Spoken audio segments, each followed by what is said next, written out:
time. Hello, everybody. We're going to get started very Hello, soon. How's it everybody. going? Hi. Hold on. Hi. It's me, the finals. Oh, I'm so loud. There we go. I could just turn you down. Yeah. Yeah, but I don't want to be loud. Yeah, but you are loud, aren't you? I am loud. You can It's tell this it's mic. funny. This microphone has the notch below it. For the thing is, I'm so used to grabbing it by the that notch that I changed the volume. I changed the gain on the microphone all the time by accident. Alrighty. Glad we're doing the Jeff podcast, not mine today. Me too. All right, let's see. Should we pivot to be just to make all all Mikey podcasts all from now on? podcast, all Mikey podcast. Yeah, here we go. Yeah. Oh, I would this is Jeff's Too much baby. power. I would never. All right, last thing here. We'll What if we test call you the audio. king of podcasts? I don't believe in monarchies. You don't believe in monarchy? I find that hard to believe.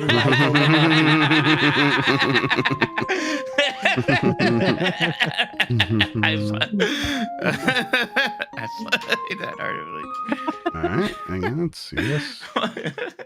Because of my affinity for castles. You see that? Yeah. Yes. No. Actually, no, I don't. Okay.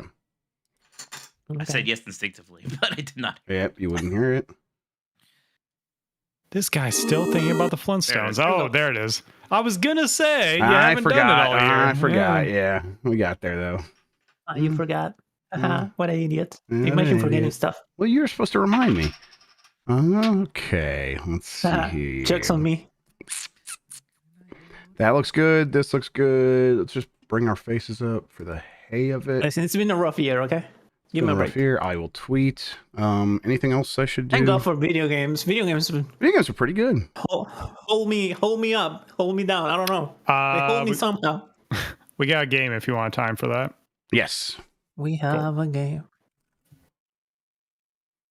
We're doing best 2010 game, Mm-hmm. by the way. Totally easy year. case you Definitely not a forgot. lot of stuff coming Also- out or anything. Also, we have a fuck ton of recommendations for Game of the Year categorize. Okay. I'm sorry. I just got curious. I saw a Twitter space, and I just clicked in it for a second, and the first words I heard were Amber Heard, and I could not have exited that faster if I was literally like on top of a cannon and got blasted out of there. All right. We. Listen. I got a tweet. It's kind of cute. I think everyone finds her attractive. I got weird. Yes, I got weird silence whenever I talk about her.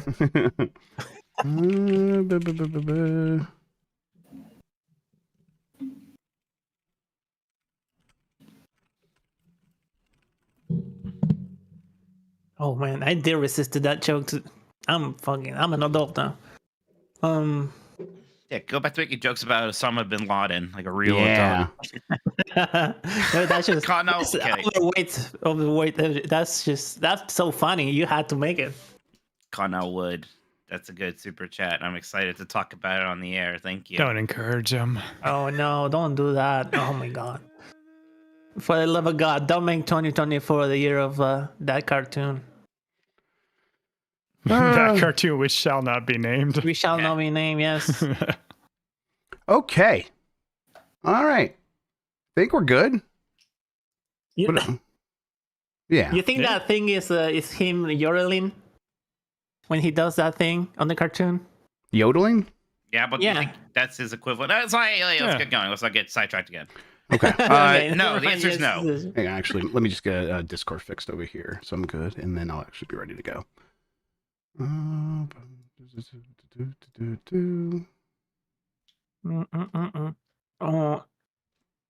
Oh, something happened with my OBS. Give me just 1 sec. Okay.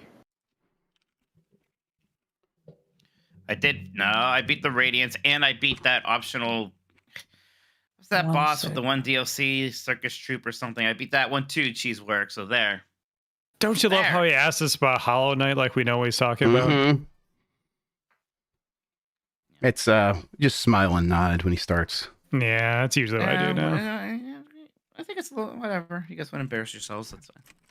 Thank you, Connell. That's a. Grim Troop. Yes, I am. I am a brave person. Yeah, you're right.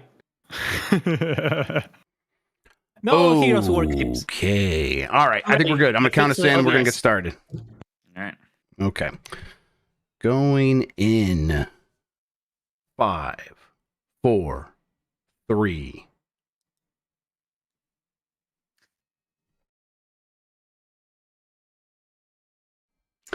Going in 5, 4. I wasn't recording on the thing for the going in 5, 4, 3.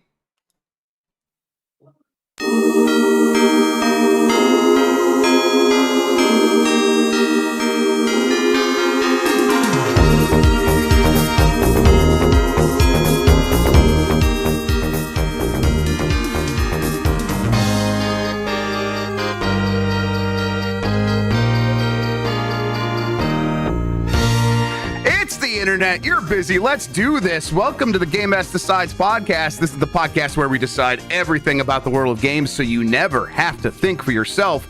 I'm your host, Jeff Grubb. With me is Mike Minotti. In today's episode, some shit leaked and everyone's freaking out. That's it. That's what's happened this week. I don't know. I mean, it's Christmas. Basically, I don't know how they even know what happens in my bathroom. Incontinence. It comes for us all. Mikey, how are you doing? It's good. I'm just I've been too busy, but I'm just about done with that. I got through most of my obligations. I still have to wrap presents. I honestly, Same. Christmas busy. I'm looking forward to. I just been busy. True. Kind of getting like a bunch of stuff done before like the break is here, and that is happening. So that's fine. I'm looking forward to doing some Christmassy stuff. But I don't know. How are you doing? I'm sure. You know, having kids, everything during Christmas time, you're more busy than I am. Yeah, it's busy. I was busy all evening after a voicemail dump truck, and the whole time Emmy's like, "Can you help me wrap my presents for Addie and Mama and a grandma and all this stuff?" And I'm like, "No, yeah, how dare you? How dare you speak to me?" But no, we'll get that done probably tomorrow. I just didn't have time. But she's like really ready to go. And I'm like, yes, I will have more time starting tomorrow. I promise. We'll get into that. But Steph was in the basement, like wrapping presents while I was doing other stuff around the house all evening. So it's happening over here. But yeah, very busy. We still have a Piku Niku doll that Grandma made because we couldn't find one. That we need to get before Christmas. We have to actually get that. Piku Niku again? From the video game Piku Niku, which is kind of a like a little storytelling platforming game from Devolver Digital. It's pretty popular, but Addie loves it. She really, mostly because Piku Niku is a little red guy. He's a meep. He's got little beady black eyes and no nose, so that makes him a meep. So she loves him a lot. So she's asking for two things: Piku Niku and Astrobot. And I am not able to. I cannot find Astrobot. Like there's a Nedroid of that. Yeah, I can get one for like $150 that will get delivered sometime in January. I'm like, okay, well, I mean, listen, maybe, but she's got a birthday in January. But we're trying to find something for Christmas. It's been troublesome. I even like reached out to Sony, and they're like, listen, we'll try, but we probably don't have anything. I'm like, I understand, it's a Hail Mary, but we'll see. Yeah, so yes, busy, Mike. I don't know. I don't know though. I'm pretty excited though. I like Christmas a whole bunch. Very much looking forward to watching some movies, going to the hibachi, things like that. How about you? Yeah. No, yeah, exactly. Just doing the family gatherings, giving gifts, getting gifts, all that generic stuff. There's a party with friends on Saturday and a bunch of stuff with family. I got a lot going on. My one friend was like, we might watch Ferrari on Christmas evening. And for some reason, I'm like, that's what I'm looking forward to That sounds great, honestly. Even like, yeah, if I want to see Ferrari, we've done that a few times. We try to, when we can, go see a movie on Christmas night. I like that a lot. It's always fun. One year we wanted to all go see that first, what's that board? Jumanji reboot. Sure, yeah, it's a good movie. So surprisingly popular, it was sold out. So we all had to go and see forgetting the names of everything. What's the acapella movie series? Acapella series? With the girls singing acapella songs. I'm sorry, Mike. I sing on Fox. Oh, you have to know what I'm talking about. The Glee, one I'm sorry. Has the she has the cups. Pitch Perfect. Thank you, Chad. Oh yeah, sure. Okay, I never saw those movies, so I didn't know that she's saying a cappella. Well, I never saw them either, but then we all went and saw Pitch Perfect 3. Okay, that's even better. I didn't know it was the third one that you guys had seen.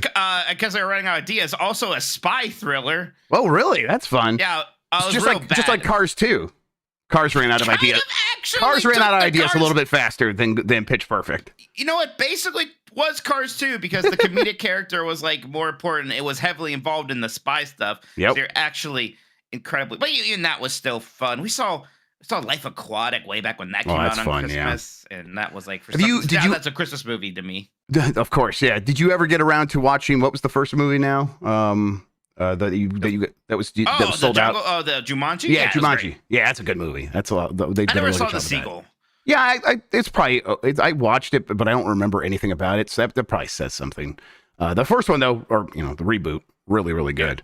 Yeah, that was. I remember everyone was shocked. That was like when The Rock was at the height of his powers, and everybody was like, "The Rock has the ability to make irrelevant franchises strong again."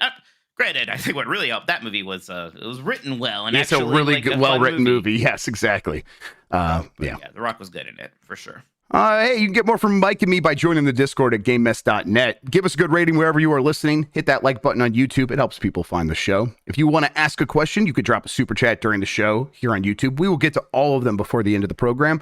Thank you to Carlos Sain, who's Insane in the Rain Music on YouTube, for the use of our theme songs. Thank you to One Up vs. CPU for our artwork. You can find more of him at oneupvscpu.com. We are on Spotify, Google Podcast, Apple Podcast, and wherever pods are caught. Thank you to the mods, and support us by going to patreon.com/GameMess.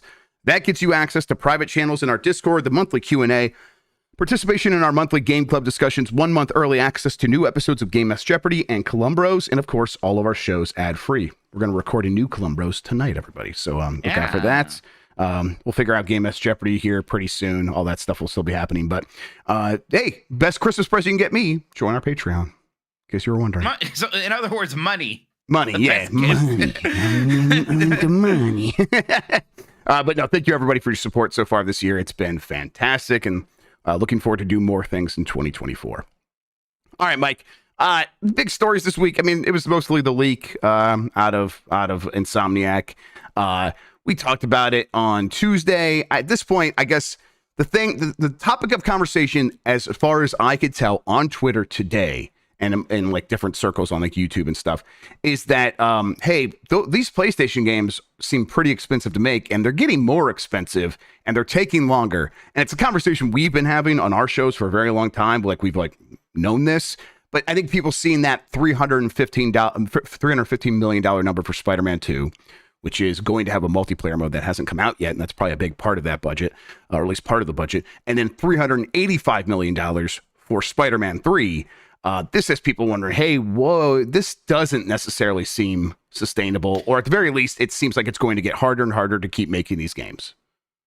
Right, and I think that there was even one document which mentioned something like, hey, this game is costing Spider-Man 2 is costing 3 times as much as the last one.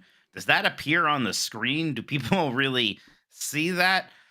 It's really concerning, Jeff. I think, I'm not usually a pessimistic person about the future of the gaming industry, but with things like the layoffs in this, there's a lot that I am pretty concerned about. Why is this ballooning as rapidly and as ridiculously as it is? I know some of it is things like inflation and cost of living in places like on the West Coast where these people live. Like, we understand the factors. That doesn't change the concerns, though, right? Like, we could say, oh, well, this is just how it is, but the companies aren't going to look at it this way. They're going to look at it like this is something we need to do something about. And that leads them to stuff like live service games, trying to find alternate means to make more money, to either offset those costs or to deal with these costs. Companies don't just let costs sit there forever, especially if they keep going up. They try to find new ways to deal with them and to eliminate them and mitigate them. So something's going to change. It's just, what is it? I mean, it's the big question. And pessimism, I share that. I'm not pessimistic. Like, some people will see this and you'll see people respond like, oh, this is going to lead to another industry-wide crash like during the Atari generation. It's like, that's just not going to happen. Just look at what happens on Steam. Look at mobile. Look at all, honestly, console gaming's very healthy. Nintendo's doing just fine. Like, there's not going to be some industry-wide crash, But at the very top end, they might have a reckoning a little bit. I don't know. What do you think? By top end, you mean like Sony and Microsoft? Because that's AAA gaming is what I mean. AAA, yeah. Right. How sustainable is that? And I don't know. You look at next year, and again, we talked about this before. How is it we really have no idea what are Microsoft and Sony's big exclusives for next year? Sony has Final Fantasy VII Rebirth, a third-party exclusive, and Microsoft probably has Hellblade. They haven't even really confirmed that. So it's just, I just remember how much shit everybody gave in the Nintendo 64. It's like, oh, here's like our one Nintendo game, like every couple of months or a few months, right? That would be a bounty these for days. real, yes. Like, right? It would be insane. So it's really concerning. And I don't know if it's a matter of, like, what's the solution? Is it pulling back? Is it saying, hey, maybe we have to make smaller games, or we have to be okay with games that cost $50 million or $20 million? We have to make a lot more of those. Or is it sort of shoring up and just committing to it, opening more studios, finding some more efficient ways to make these big games? It can't keep going on like this. Something has to change, right? Right. And I think the scary thing, and we say this most of the time when we have conversations along these lines, is no one seems to really know what the solution is, at least for these kinds of games that we're talking about. The real solution is that all kinds of other games are being made and are successful along all kinds of budgetary scales. Maybe not the mid-budget that, we talk about all things that like would have been classically THQ. Well, that doesn't work anymore. Sure, it doesn't work from like big publishers, but you're getting bigger and bigger budget games from the indie scene, again on Steam and more and more on console. And it might be like, the reality is video gaming is going to have a permanent change where the big publishers aren't going to be responsible for most of the games that we're thinking about each year. Right now, that feels very strange because it's just such the default. It's where we've been for decades.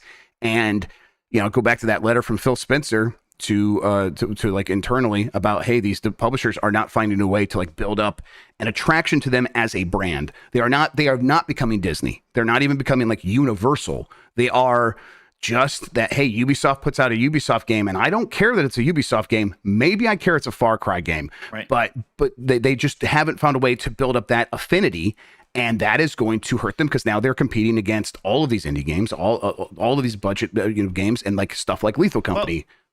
Well, that's why I think that Sega is actually making one of the smarter kind of bids here, right? That's wild. With their retro revival, because it is about that brand a bit, and just people do still like that Sega brand.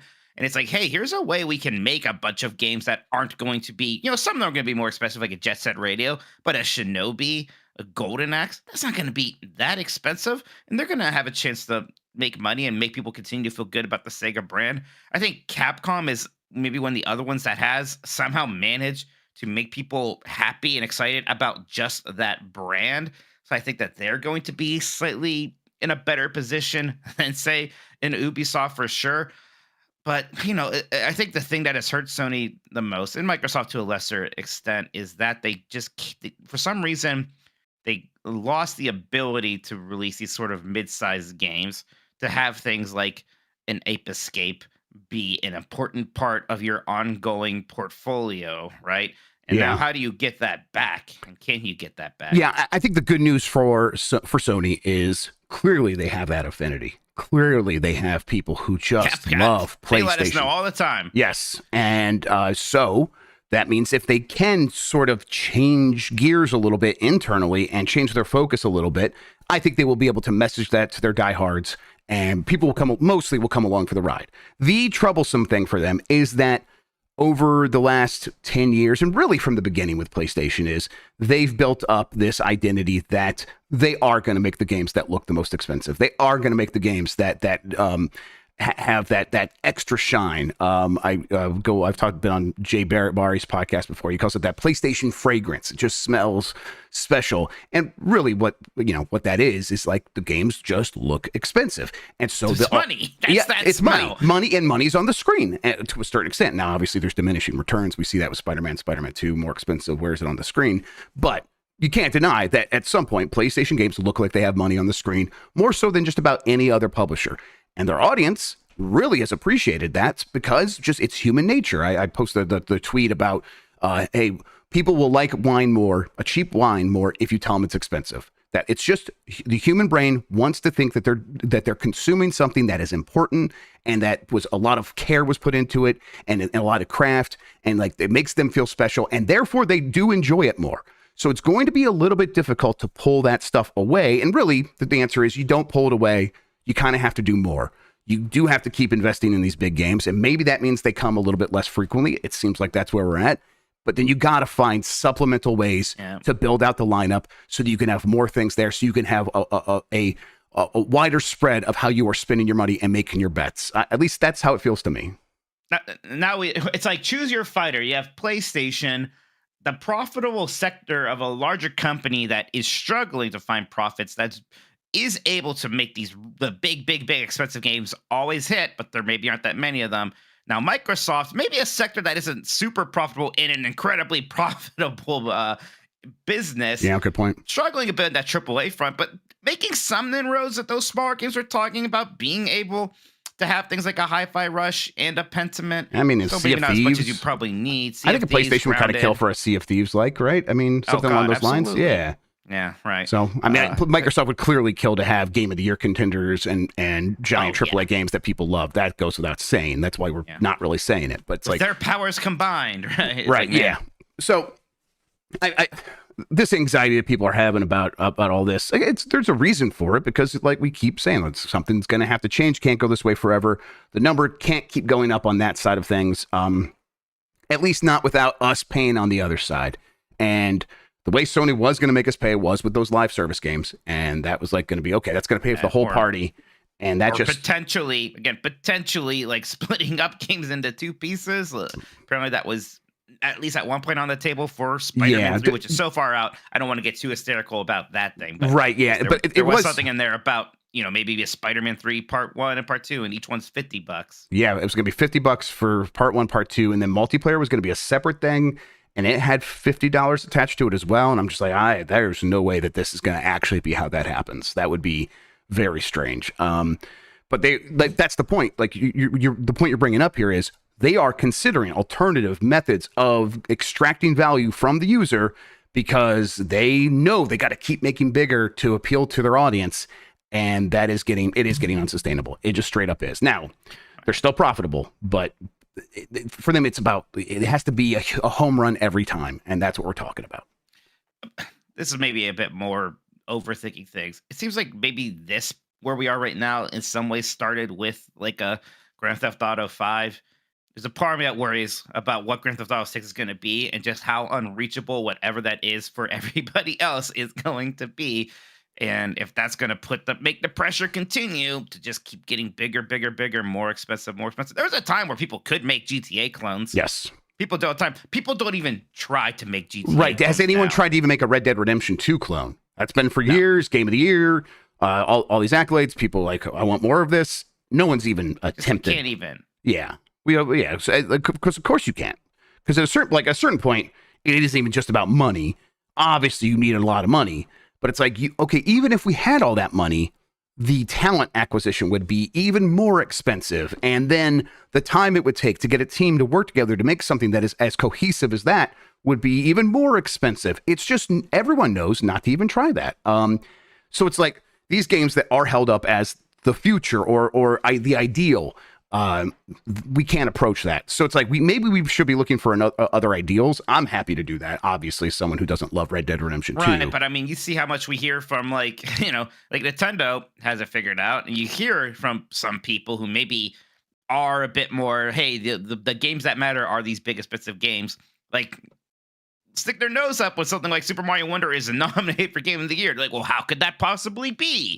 Yeah, and right? So there's certain people who can just sort of never accept that, and maybe would resent if Sony released a game that maybe only cost $10 million to make. I mean, maybe they won't resent it. They'll ignore it though. I mean, what happened with the fucking Sackboy? Yeah, exactly, Sackboy. Exactly what happened with Sackboy. Just no noise at all. Ratchet and Clank to some extent, which was a very expensive looking game, to be honest. I'm not quite sure what that's about. And I'm not saying that game was a failure or flopped. I know some people were using certain things from the leak to say that. There's no way to really know there. Right. Certainly not a success on the scale of a Spider-Man or even a Horizon. Right. I think that's a little weird. I think that's pretty weird.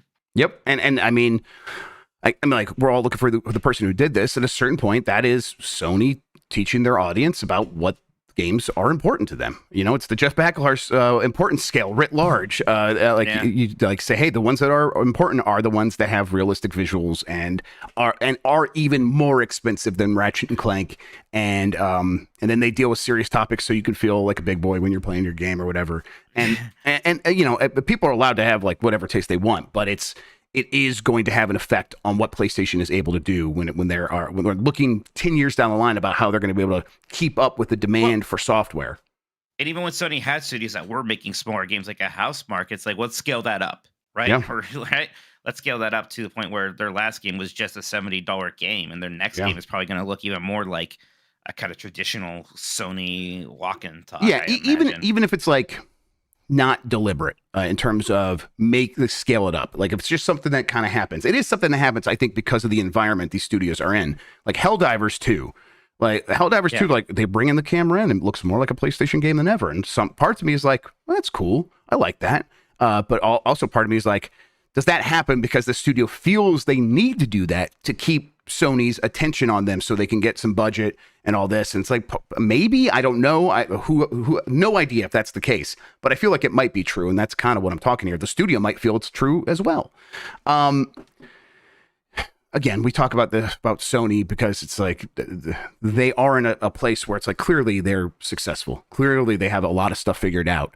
But that doesn't mean the next step isn't going to be a little precarious and they could misstep. I bet this is a company that will figure a lot of these problems out, right? I'm not saying I don't think there's going to be a PlayStation in 5 years. Of course no way. Not. Of course not. Right. And I mean, to be clear, God, that would be awful. God, that would suck. Yeah. I love PlayStation. That'd be terrible.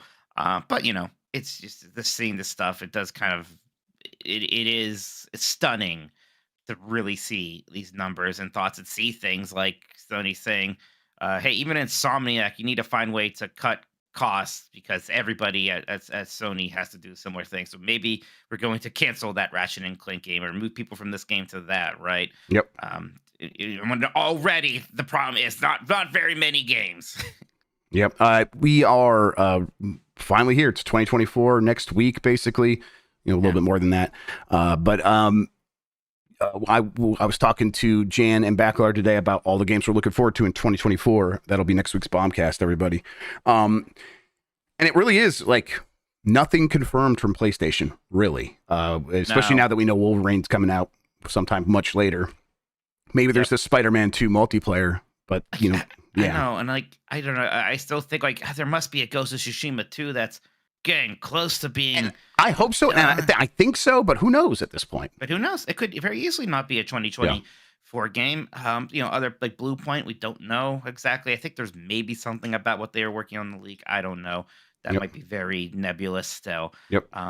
But you know, I hope it's more than say Last of Us Part 2 remake. And I was like, I don't know. We'll see. I mean, Microsoft, similar. I think Valve is 2024. People were saying chat like, okay, that game didn't even show that great the last time we saw it. Yeah, it's weird. I feel like we had of course, 2023 was 2023. Yes, but it even was. going into it, I felt like I was saying, yes, I'm looking forward to Final Fantasy and Diablo and Street Fighter. And even I remember even thinking I was looking forward to Alan Wake 2. People telling me it probably wasn't going to come out that year. But like I knew a good amount of the games. Next year, I'm like, oh, Rebirth, Final Fantasy 7 Rebirth, Persona. I'm not sure. Too much after that. There's Infinite Wealth. Sure, there's other things, but it's, you know, in some ways, hey, of course, we're going to probably have a slower year than we had last year. Yep. But how slow a year can this industry afford right now? Yeah. And you know, Bench points out, hey, 50 million PlayStation 5 sold. It's doing very well. It's just like, we're just looking at this prospect of like the forecast of how do you keep this industry chugging along the way it is. There's a lot of question marks. That's all. And there's a super chat I wanted to bring up now since it's on the topic. Adam GC says, who do I have to talk to at PlayStation to get a $300 million Uncharted 5? Please, I am begging you. And I think it's like when we look at these numbers, it kind of explains why it's so easy to like stop putting out Uncharted games. Even though it's like, for me, I was like, that's a no-brainer. Just keep making those. But it's like now, like looking at the budget, it's kind of a no-brainer. You don't do that unless you have a team that it really, really wants to make it and that you can really, really, really rely on. And if Naughty Dog isn't that studio and they're like focused on other things, it's like, at a certain point, it's not even opportunity cost. It's just cost. And it's like, there's no way how could they possibly fit another $300 million game into those studios there? It's like, they can't. There's just no way. So yeah, I don't know how this, and that's the final thing, and we can move on. This is why it's like, we're going to get more of these known IP, whether that is from Hollywood or from these companies that have already been making these IPs that are successful. Like the Band-Aid right now, yeah. right? You gotta do something that mitigates as much risk as possible, because you just can't afford any risk associated with a $300 to $400 million bet. Again, that's why maybe why my appeal is so strong to Nintendo, because they are making different kinds of bets, and we're getting so many different kinds of games. And then early access, I'm like, again, I can't speak highly enough of it. Lethal Company, stuff like that, out of nowhere, and it's some of these over. concerns, they could still come for Nintendo at some point, especially the next system's going to catch up a bit graphically, right? Oh yeah, I mean, we've already seen some studios like Pokemon Company impacted trying to keep up. Yeah, very good point. Struggling with that. Granted, monetarily not a problem, but for them, still concerning in other ways. Yeah, and if Nintendo has to start making 4K assets, yes, I bet that's going to be a problem for them. Okay, that's the big topic I wanted to talk about. I don't have much else in terms of news, but is there anything that I missed that you want to jump on, or should we just kind of get to some super chats?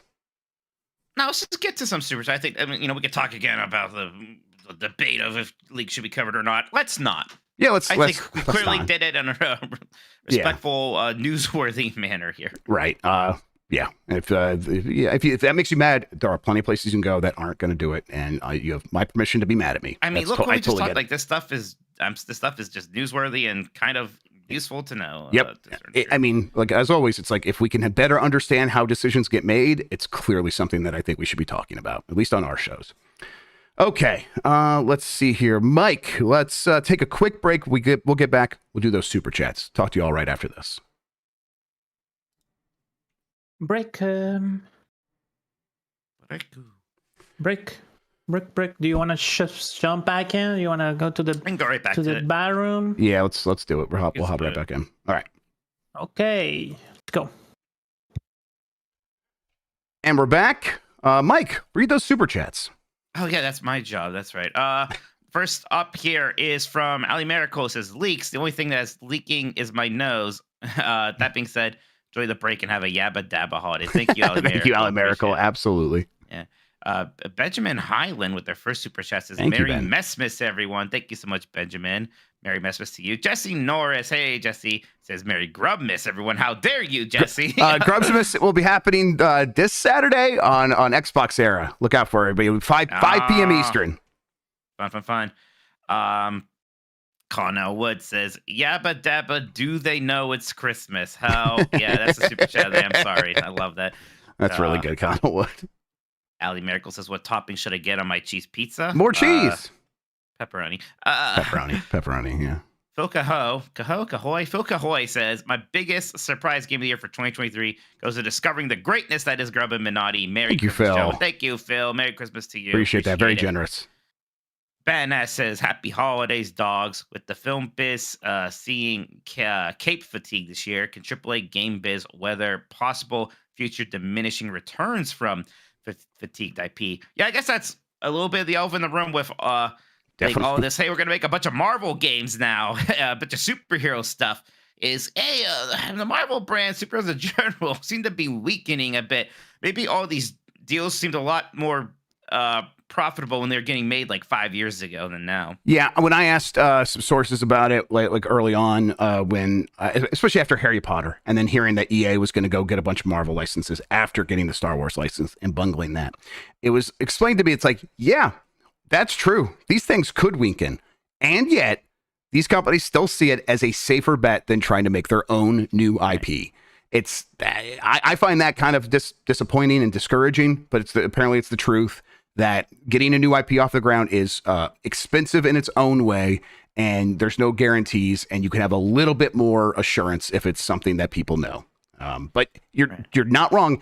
A lot of these games are going to fizzle because people aren't going to care. And I think it's very likely to happen with Suicide Squad, unless that game is very good, which is also a possibility. But we'll see. We'll see if that will starting early next year. We're going to have an idea. The movies have an opportunity. I mean, the games have an opportunity to also kind of seem like an alternative to the movies. Definitely. Like, Good point. Harry Potter, those movies were going into this shitter. Like, they were not making money anymore. Everyone hated them. Those Fantastic Beasts movies. But then the video game was a giant hit. Yep, exactly. So maybe it doesn't matter. Let's see. Hey, you Pika Blue says, since Mikey isn't caroling this season, will you both do one quick Christmas song? Stay leaky. Thanks.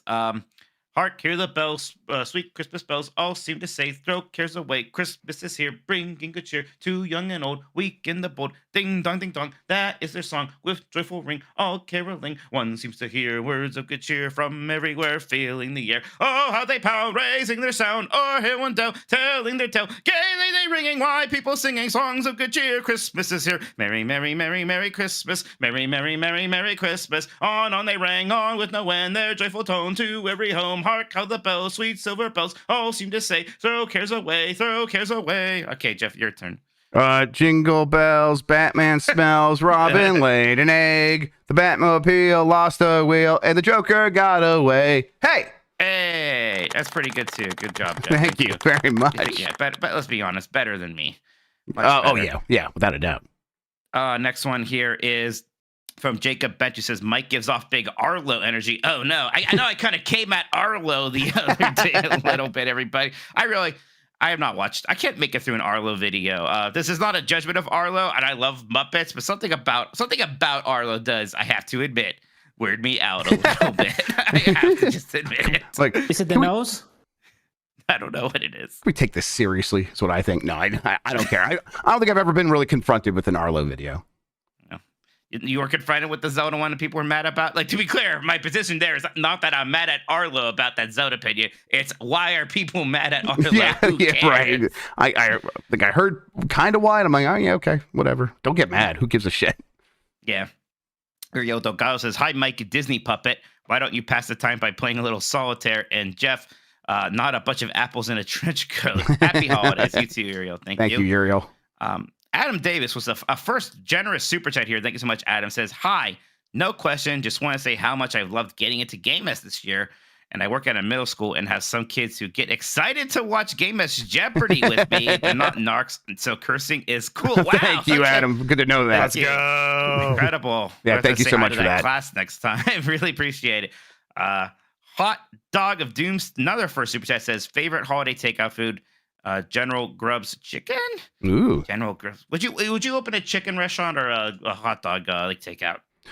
Oh, I would personally, I'd probably do hot dog. Although I think it'd probably be a better business to do chicken. Chicken big right now. If I were like legit, if I was going to open a restaurant, like a delivery restaurant, it would be a sandwich shop. I learned a lot working at Jimmy John's and Subway, and I see how easy it is to sell sandwiches. They are very easy to make, and you get them delivered very fast, and that's a big help. I do pierogies.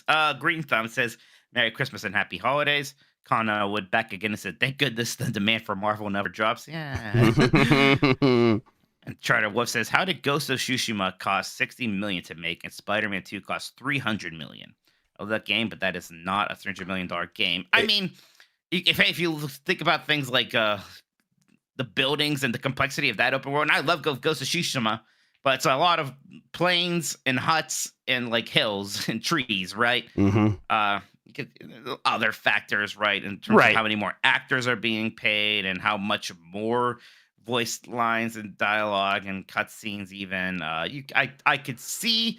I agree that maybe no video game should cost $300 million to make, but I could see how Spider-Man 2 could be significantly more expensive than Ghost of Tsushima. Yeah. Also, I mean, Spider-Man 2 made during the pandemic and inflation. I mean, it really is a big difference. I mean, now it's not that much. It's not going to be the whole story, but a big part of that number is like, it's not like people didn't pay, $40 million to like have a computer spit out a CGI dinosaur for Jurassic Park. It's like, no, they paid people to make that. And so the dinosaur costs however much it costs to pay those people. That's how games are made. It costs however much it costs to pay those people.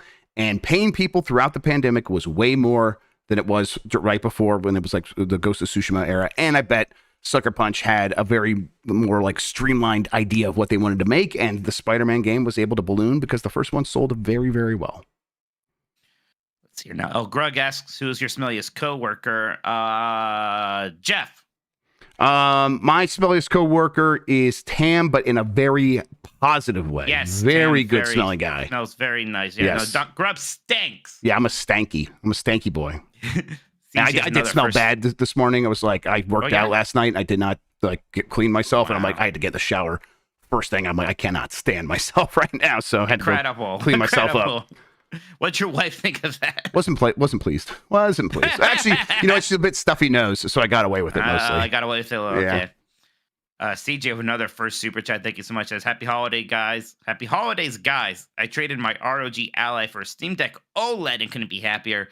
Moonlight now also supports HDR, Grubb. Yep, I am going to be spending some time this holiday break kind of reconfiguring my Steam Deck OLED and getting stuff like Emu Deck set up again and just going to work and making sure everything is exactly how I want it, making sure all the art is in everything, and then doing stuff like Moonlight. Chiaki for Deck has been really cool to play more PS5 games, so I'll be doing that with Moonlight as well. Mikey O'Leary says, time to gather around the hearth for Xmas Marks the Spot, the Christmas episode of The Real Ghostbusters, where they time travel to Victorian England and trap the ghosts of Christmas past, present, and that rules. God, what a good show.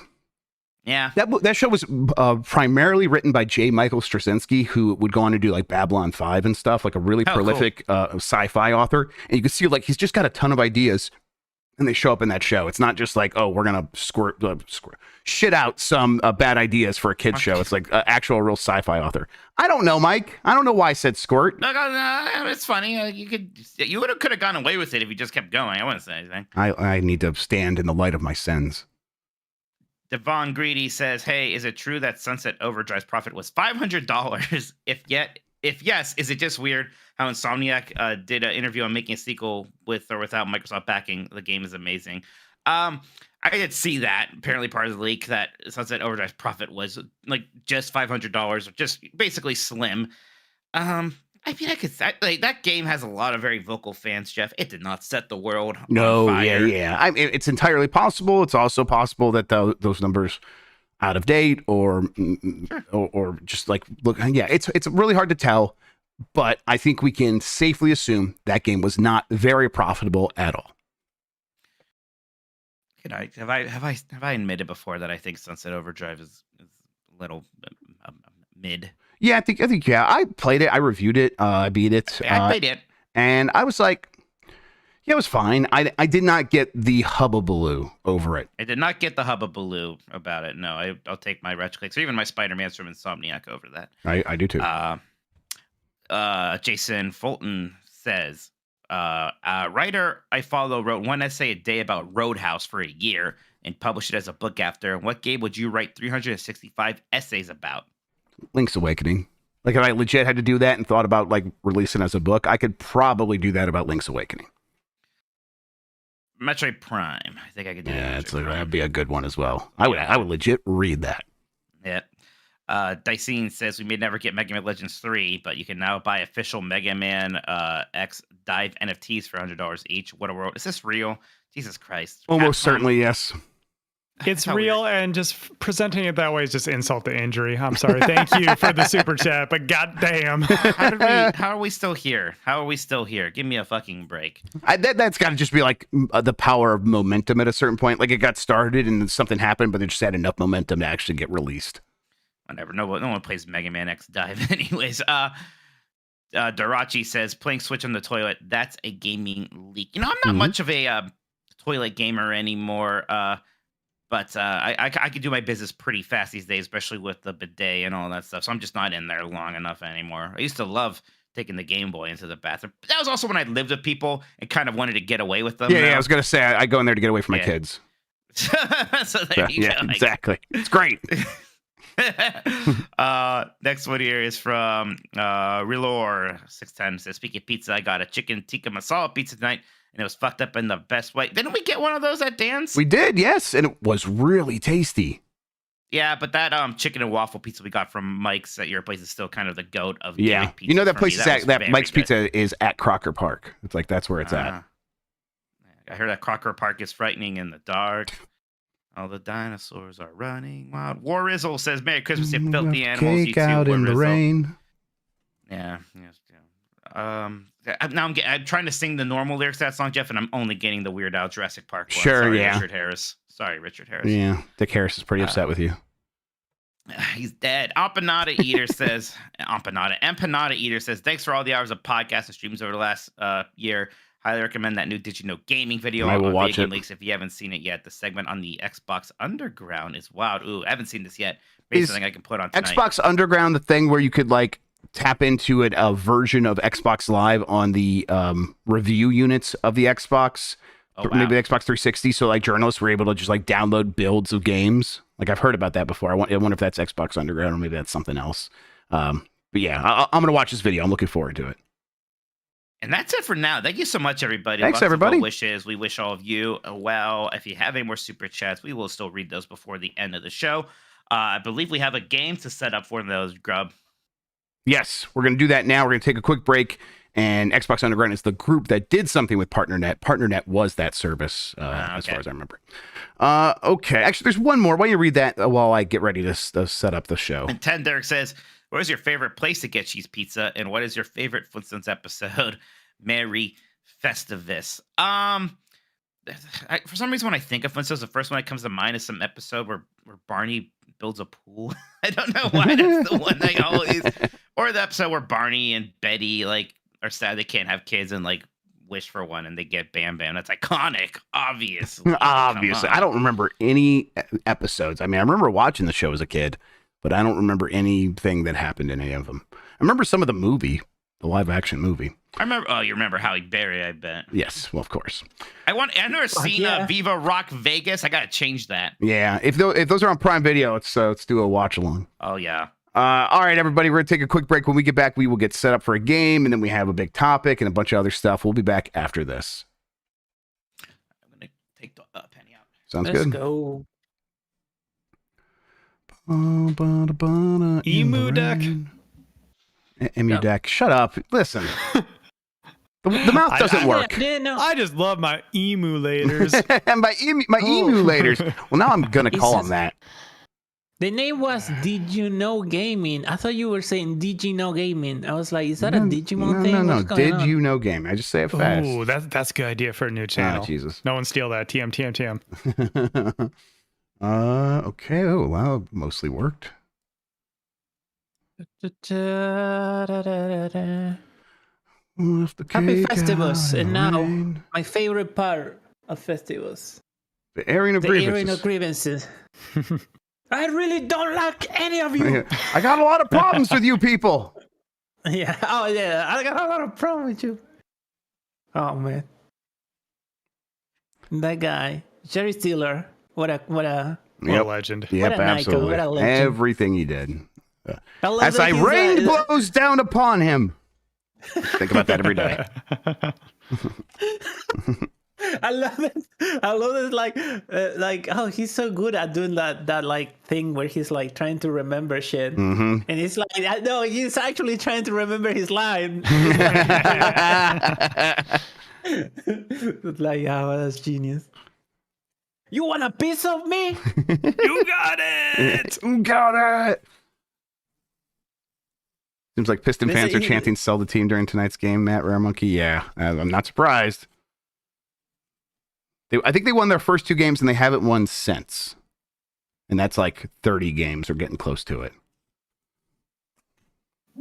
I'm glad I'm not someone who really follows the Pistons, thankfully.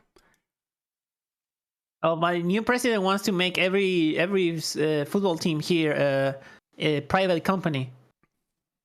Are they not? It's pretty fun. No, they're not. They're like public. Well, that's cool. Run by, they're like, they're like. Has there been is there a problem with the football teams? Yes. Okay. No. Well, yeah, there's like, there's always problems, but dude, that's a the great way to solution run is a not football making team. the solution is not making them like for profit, because they have a role on social. In Argentina, they're big, like clubs are like, they were like kids go to eat and stuff. Like, you know, Mhm. they offer a bunch of like services to their community that they wouldn't if they were just for profit. Oh yeah, you need to have it be for the people. You know, that's how you get nice, normal, sane fans like Packers fans, Jeff. And they only pretend to own the team. I think that's a big reason why football is so big here, because like you go your whole childhood to that club to like you spend your days there because it's like free most of the time. Like they have free things to do for kids and shit, like and. But no, I mean, yeah, no joke. Like, you have to be privatized. Like you gotta make money. That actually is the same here in Wisconsin. It's just like Lambeau Field is just a place people hang out. Yeah, and that's the only part of Green Bay that's alive. So on the one hand, the entire city is about football. On the other hand, the entire city is about football. We're talking about football, American football, in my stream yesterday, and somebody said like, "Oh, you can see a match is like an hour long, but the actual play is like 10 minutes." I was like, "God dang, yeah, what are you doing?" I mean, listen, it's true, but it's also not true because there's so much that happens between plays in terms of setup and counteracting, like the players on the field. It's like, and that's as much of the game of football, but. If you're just all about like the raw, like what you're watching and the play itself, yeah, it's about 11 minutes on average. That's crazy. Oh, someone in the chat, I believe it's pronounced Nick. They say it's not even in Green Bay, Lambeau Field. Yeah. Okay, so here's a fun Wisconsin fact for you. Yeah, you're right. It's over in one of those suburbs. The city of Green Bay moved the city boundary and they bought the area that Lambeau Field is on. So there's a city boundary that goes along that street and then yoink up and around Lambeau Field and the rest of the way. Genius move. There's sickness in that city. Yes, there is. Jesus. Incredible. All right, Mike's back and I think we're ready. We're ready to go. Okay. All right. Let's go back in. Are Mike. you ready, Mike? Yeah, all right. Okay. Okay. Here we go. Let's go. And we're back, and I feel like playing a video game. Well, a game. Like I suppose there's a video component. A video game on this video game podcast. Sean, take it over. You spent how many months talking about PlayStation Portal this, PlayStation Portal that, and I was like, just set up Chiaki. It's easy. I'll help you out. You're like, nah. You should have told me that the Switch OLED was coming out, or the Steam Deck OLED. I hate you so much. All right, it's time for Everybody's Favorite Game Show with that podcast closest to the Messy Pin, volume 21. We're on here, presented by me, Turbo Sean, powered by Metacritic, and of course, a Bop original from executive producer Benji Bob Kojima. Now, we got some fun facts before we get into the game here. Since it's our 10 episode recap, that's how Bop likes to do things. He's very much a numbers guy. The official record stands at, I don't know how this happened. Mike is at 8, 11, and 1. What, you guys tied? Yeah, I think we tied once. Yeah, we did tie. I do remember that. You have this, yeah, probably because of a stupid rule or whatever, which means that Jeff is leading 11, 8, and 1. My rule is specifically to prevent ties. Yeah, how'd that work out? Average score per game, Mike is at 24.5, Jeff is at 25.5. So still, I do remember this from last time. Jeff is ahead in games won, but Mike is more accurate overall. How about that? Average margin from guess actual score, Mike is 5.13, Jeff is 5.74. Again, more accurate. Total exact guesses, Mike with 4, Jeff with 11, which explains why he has so many more games under his belt. AJ with 1, and he knows Sean with 0. Largest margin of victory is episode 14. Mike won 33 to 70. That's right. That's what Jeff got confused about the Steel Battalion kidnapping. Yeah. Yes. And as Adam Davis in chat says, when Jeff loses, he, all caps, loses. Yes. Put that on his gravestone. Yeah, for real. Biggest whiffs on score. Mike was 48 off, and Jeff was 44 off, both on Amy. What was that PS3 horror game? Jesus yeah, whatever Christ. that was. AJ was 21 off on Aladdin for the GBA, and I was off by 19 on Castlevania Judgment. That's right. I think we're like, no, people like Castlevania Judgment. I was like, I don't think they did. No, I was like, I think they thought it was okay, and now they like think they it's did good. not. But no, they thought it was absolutely terrible. The most commonly guessed score is 85, which Coward's guess. Yeah, coward's guess 16 times. Oh yeah. I think I'm like at least 12 of those. So the unofficial records for the ones that we don't count, Mike is 3-2, Jeff is 2-2, I am 2-3, and AJ is 1-0. So congratulations to AJ. This is all the guest editions and the Dan Reichert edition that we did. Oh, okay. Yeah. The longest winning streak is Jeff with 3 in a row. Hell yeah, let's fucking go. Yeah. Fun fact, Mike has not had an overall better record than Jeff since episode 9. Yikes. Damn. And then how many times did Jeff bring up the guess the same score rule? 9 times. I think that's 10 now. I think How it's many 10 Yeah, keep times? counting. Complained about it. Hey, how many times did these guys bring it up? How many times did Jeff use the guess the same score rule? Twice. Right? So congrats. I believe that's up 1 from last Hey, that's time. infinite times more than if it wasn't a rule. How many times did Bob actually make a mistake? 3 times. Shouts to Marvel versus SNK 2. How many times did Jeff not crop the screen properly? 10.5. Look. Wow. Half a time. I'm wondering how he counts that. Yeah, I must have fixed it halfway through. Yeah. How many times Mike did a shot while I explained the rules? 1 time in episode 12. Probably doesn't shriek. How many times neither contestant correctly guessed the theme? 1 time. How? I can't remember what that's for. Yeah, I don't remember what it was. The Bethesda one or something. Yeah. Times the game ended up being tied after round 4 was 4 times. Interesting. And lastly, a 3 contestant game was played once. It was when me and Jeff played the Pokemon Special Edition, and Mike from his cruise both A, wrote his answer in chat, and B, called into the show to give an answer. He notes Cruise ruled. I was probably drunk. It was great. he knows Jeff ended up winning, and Sean is the first person to lose twice in the same game. Congrats. Thank you, Bob. Thank you. All right. That being said, the rules, in case you don't know how this game works, are that every round the guys will be given a certified retro game 10 years ago or older. The goal is to predict the game's Metacritic score on Metacritic.com. We use the closest to the pin scoring system, so the difference between your guess and the correct answer will be accumulated after every round.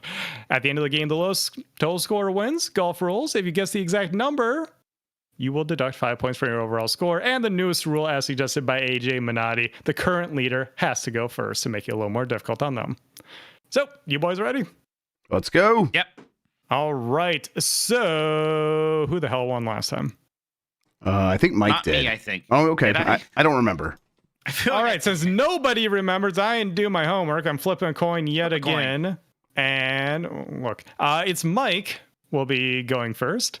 Okay. Tell you what you think Ultimate Spider-Man for the Xbox, released September 19th, 2005, with 53 critic reviews on Metacritic.com, has on Metacritic.com. People like this. I think it got dinged for being kind of short or something. There was something where it wasn't like didn't get reviewed quite as well as Spider-Man 2 did at that time, or the Insomniac games later. So I want to say I'm gonna guess, and I kind of want to do the coward's guess, but yeah, this is the Xbox version. I want to guess in 84. That's tough. I do know that people like this. I remember being very resentful of them still not doing the right kind of swinging after Spider-Man 2, where it's like building-based, physics-based swinging. And I wonder if that like critics would have been over that mostly, or I do know like the critics I followed at the time at like EGM definitely noticed that stuff and were very frustrated as well. But you know, this is 53 critics. I'm just gonna say 83.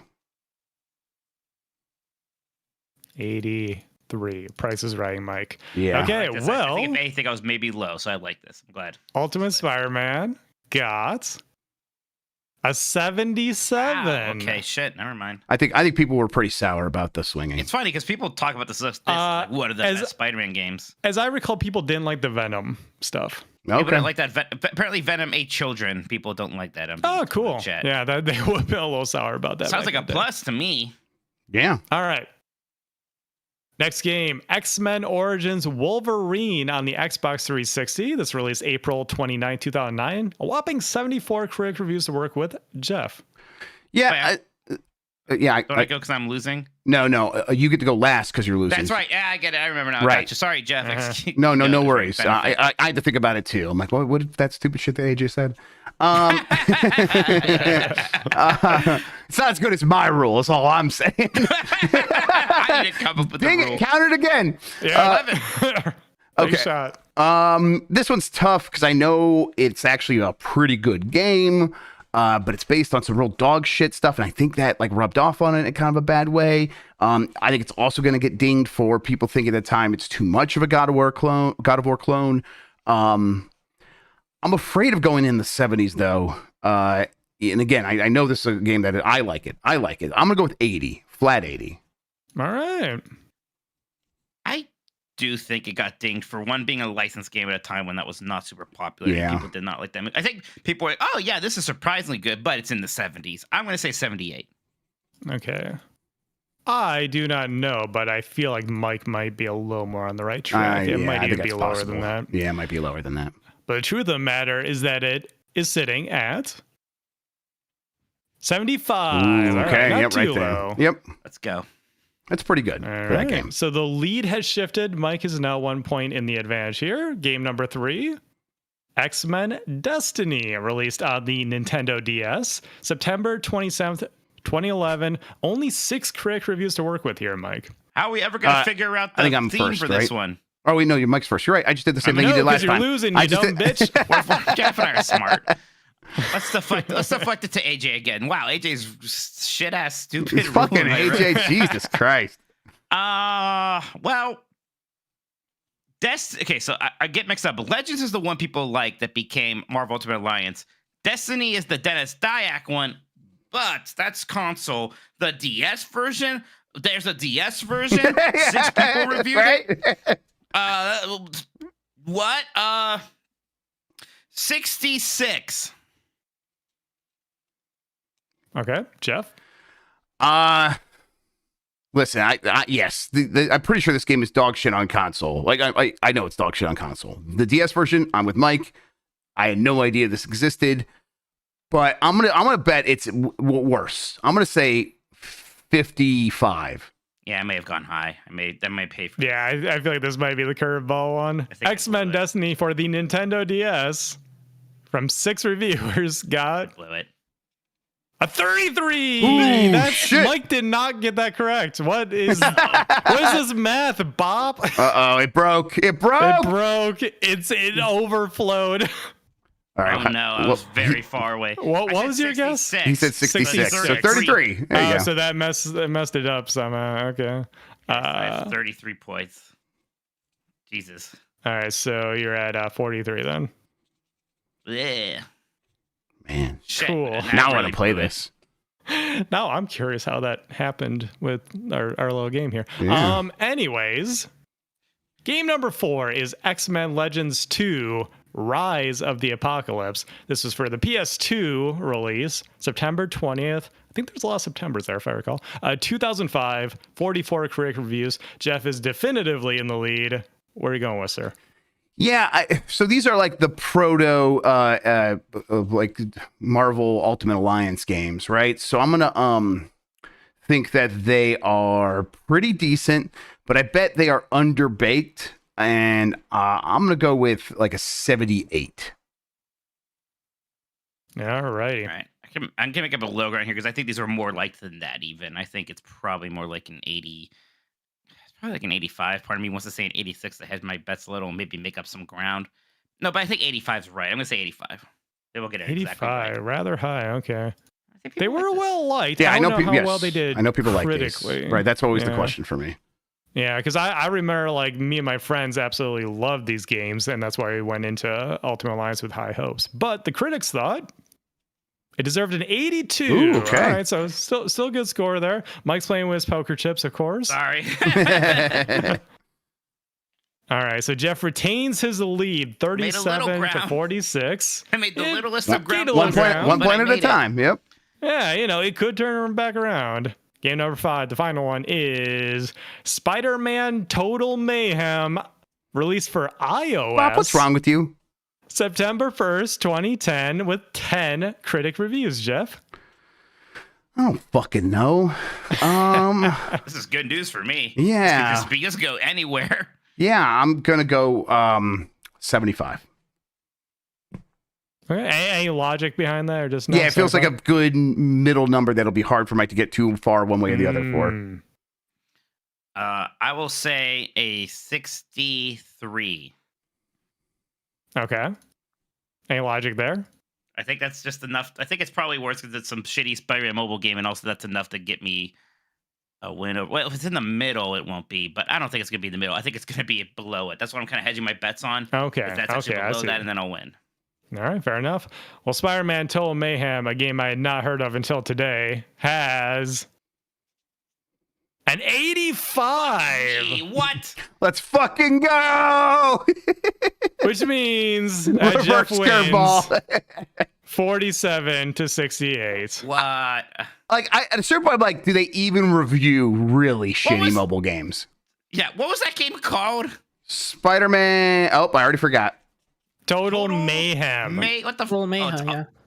Ultimate Spider-Man Total Mayhem. That's another mistake, Bob. Nothing matters. God, a 2010 action game for iOS and Android. Why do people? I'm telling you, like these it? motherfuckers give a fucking wait. Candy Crush like Al- 90. Also known as Spider-Man Total Mayhem. Hey, yeah, obviously that was like that was shit. the order at which Insomniac is going to be releasing its future games. So good thing, good thing. Oh, cute. How dare you talk about the leaks? All right, thanks everybody for playing the game along with us. I'm sure you played at home. I'm sure you did better than both of us. We have more to come on the show. We're going to get out of the game. We'll be right back after this. I did better than you. Up to right at the what I said 50, and it was like 90. I really 100. threw it away on X-Men Legends or Destiny. Yeah, that game rules. But No, no, Not that one. Bum, The Heroin rules. bum, bum. Let's just see this. There's that. He copied Bob it straight says from he, the Metacritic. Yeah, he copied it straight from Metacritic, so take it up with Jeff. apparently, Wikipedia says that's an alternate title. So I guess, I don't look, I'm run sorry. Metacritic. Do you run OpenCritic where you Wait, you don't talk run about delight Metacritic? and surprise or whatever? Of course. That's what you did. Holy shit. All right, there's that. Okay, now let's. And you just do tell him to this. fix it? I no comment again. Why is that? No, that's not what I want with this. Come on, you people, join in the singing. Repeat the story told by the ringing. With la historia de un mago un día en su bosque cantando lloró. And Oh. then there's that, and then Everything good? And then- Nothing breaking? yes, no, we're Mike good. broke. Cool. Oh, I broke? No, it's all No, good. no, It's no, all the good. camera, All good. that's that black square. Oh, never mind. I Okay. didn't say anything. Can I move Man, this you're up on and- point today, chef. Oh yeah, we got You're this. so good at this. We've done this podcast before. This is Oh, like our great. second or third episode. Something like that. It's not like you Okay. paid me recently, and I'm super glazing you out. Yeah. All right. Let's see here. I Yeah, think we're the good. thread is on the thread is podcast stuff. If you want. Yes, I brought that up. I'll have that here in a second. Okay, we can bring this back in. Perfect. You ready, Mike? go. Yeah, I'm ready. Hey, Alright. can I get my submission while I'm still on the mic? No. No, Wow, absolutely wow. not. Oh, Yes, you it's can. spoiled. Of course, you can. You can do whatever you want, Sean. You already know this. What is it? You'll see. All right, we're Okay. coming back. And we're back. And thanks again for everybody for hanging out with this episode. I know everyone's got a holiday stuff happening. I bet a lot of people are like, I'm off. I have time for the podcast. They're probably listening right now. So thank you for hanging out with us all year. I appreciate it. We are going to do our big segment of the week. I don't know what I fucking call these things. Best game of 2010. That's what we're doing. Me and Mike, we picked the 5 best games of the year, that year being 2010. We'll have a whole bunch of others. We'll have a bunch of submissions from our podcast producers. If you want to send in a super chat and suggest something, we'll hear you out. But at the end of the day, it's down to me and Mike, and we're going to get into it right now. But Sean, did you want to just give yours up front? You were like itching and raring to go. Yeah, just so I don't have to put in a text and find Sure, a picture yeah. and everything. Guys, 2010. Guys. Is it Call of Duty? Pokemon Heart Gold, Soul Silver. Mike, please. Oh, the remakes. Please. Okay. I'll consider it. It's right there. They're very good. We talked about this. He's You like, at least I'll consider consider it. it. We got to this point. All right. If those are actually in the U.S. in 20, those are if somebody's like, what's the one Pokemon game I should play if I can only play one? It is probably Pokemon Heart It's the Gold and one. Soul It's the Silver. best version They're of so one of the good. best games. Yeah. Right. Exactly. It's just a very good update of what was probably already the best Pokemon game. Yes. Maybe up to that point. Yeah, well, Yeah. we'll have Black and White soon. But yeah, exactly. so Heart Gold, Soul Silver are very good. All right. Hey, you know what? I'll add it into here. Add it in. Yeah, worth considering for sure. Do a Okay. There. Oh wow, you're a piece of shit. I see what you did there. You can't What see a it. jerk. Yeah. The audio Oh, listeners, he jerk. put Fart Gold Soul Silver. You're really proud of yourself. Yeah, I am. I All learned right, something Mike, where are we starting? I learned something when playing Lethal Company. Jeff, how does it feel to know that you were more of a troll during Lethal Company than Dan Reichel I was? believe Do you feel that good about that. I feel like I am being misrepresented. Like, yeah, I did a little trolling. The first time I'm like testing my shovel and Mike walks in front of me and it was the end of the world. It was like, Jeff is clearly a murderer and we must do something killed about him. Me and Tam Okay. by taking off early. Yes, and I definitely did that. Because we were like, hey, we waited like 5 minutes. It's probably good. And then, of course, you guys show up I mean, I right agree then with that and make me look decision. real bad. And then the other time, I misheard you. I just misheard you. You said stay, and I'm That's like, right. oh, go? Okay. I don't know how. This thing was very what clear. the fuck was that? You know, what it was is, honestly, it's kind of hard to hear people in that game sometimes because of the audio. And I think that's part of the fun. I'm tired of your excuses. Let's talk about what would you pick for 2010? It's a pretty big troll, yes. I did a lot of trolling. Okay, what would I pick for 2010? I mean, Super Mario Galaxy 2. Yeah. Yeah, it turns out that's a man. really fucking good game. That is such a good video game. Holy crap. And we did not think we were going to just get a direct sequel to Mario No, Galaxy right, 1. yeah. And then there's a couple things I prefer about Mario Galaxy 1 for sure. I like that it took the story just a slight bit more seriously. I even think I liked the hub world stuff a little bit more than just the kind of lazy world map of Galaxy 2, whatever. But the level design in Super Mario Galaxy 2 is immaculate. It is such a fun game to play. Like, even just throwing Yoshi in, which seems like, oh, sure, they threw Yoshi in. They threw Yoshi into Sunshine, whatever. Yoshi in this game, super fun, right? Just great.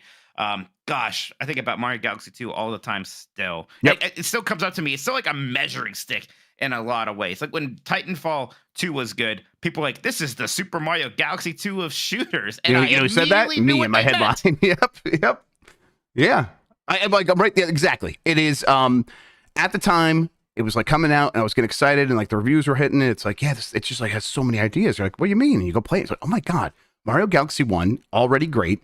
And then Mario Galaxy 2 does feel like they just had 1,000 more ideas, and it's in every level, and every 12 minutes you're doing something new.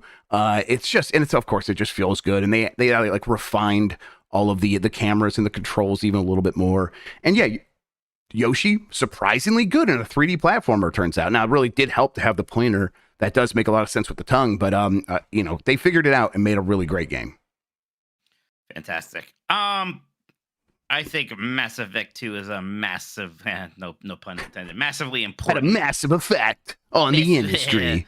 Right, like everybody came into this one really impressed. You know, it was a bit of a risk to say we're going to make it a more action-y. You could see how that can go really bad, but they actually made the shooting a lot better with that, and they sort of doubled down on at least the character side of the role-playing anyways.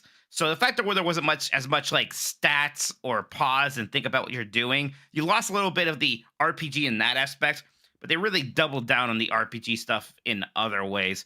Really great characters here. The returning people like Garrus, Talia are fantastic, but Thane and Morden, very good. I think that's really what it is that it's an all-time great cast of characters. There's a couple superfluous ones. Like mean mercenary alien man and the new blue lady who's not as nice. The as DLC the blue lady character, from this game. who's that? Oh, the Prothean. Yeah. Why do I remember the word Prothean? Yeah, that. Why do I remember the word Prothean? But still, this was a very, very exciting playthrough. And like, the thing with the suicide mission, all that, it was kind of fun. And it was neat to think like, oh, this is gonna be so dangerous. I have to do it so I make sure everybody lives, right? Mm-hmm. Yeah, I think this was the game that made Mass Effect something that even if it has a hit, every now and then it's not going to go away. Oh, the pro thing was Mass Effect 3. Thank you, Cody. Okay, thanks. That. Yeah, that I'm not makes sure sense what now. it was into then. Right. Yeah, Luciman's good. Miranda Tally in chat says Miranda Lawson was my sexual awakening. A weird character, but yes, an attractive one. Something about that mesh suit. Yeah, the mesh suit that like was like, here is a butt. Like, here's just a friggin' butt.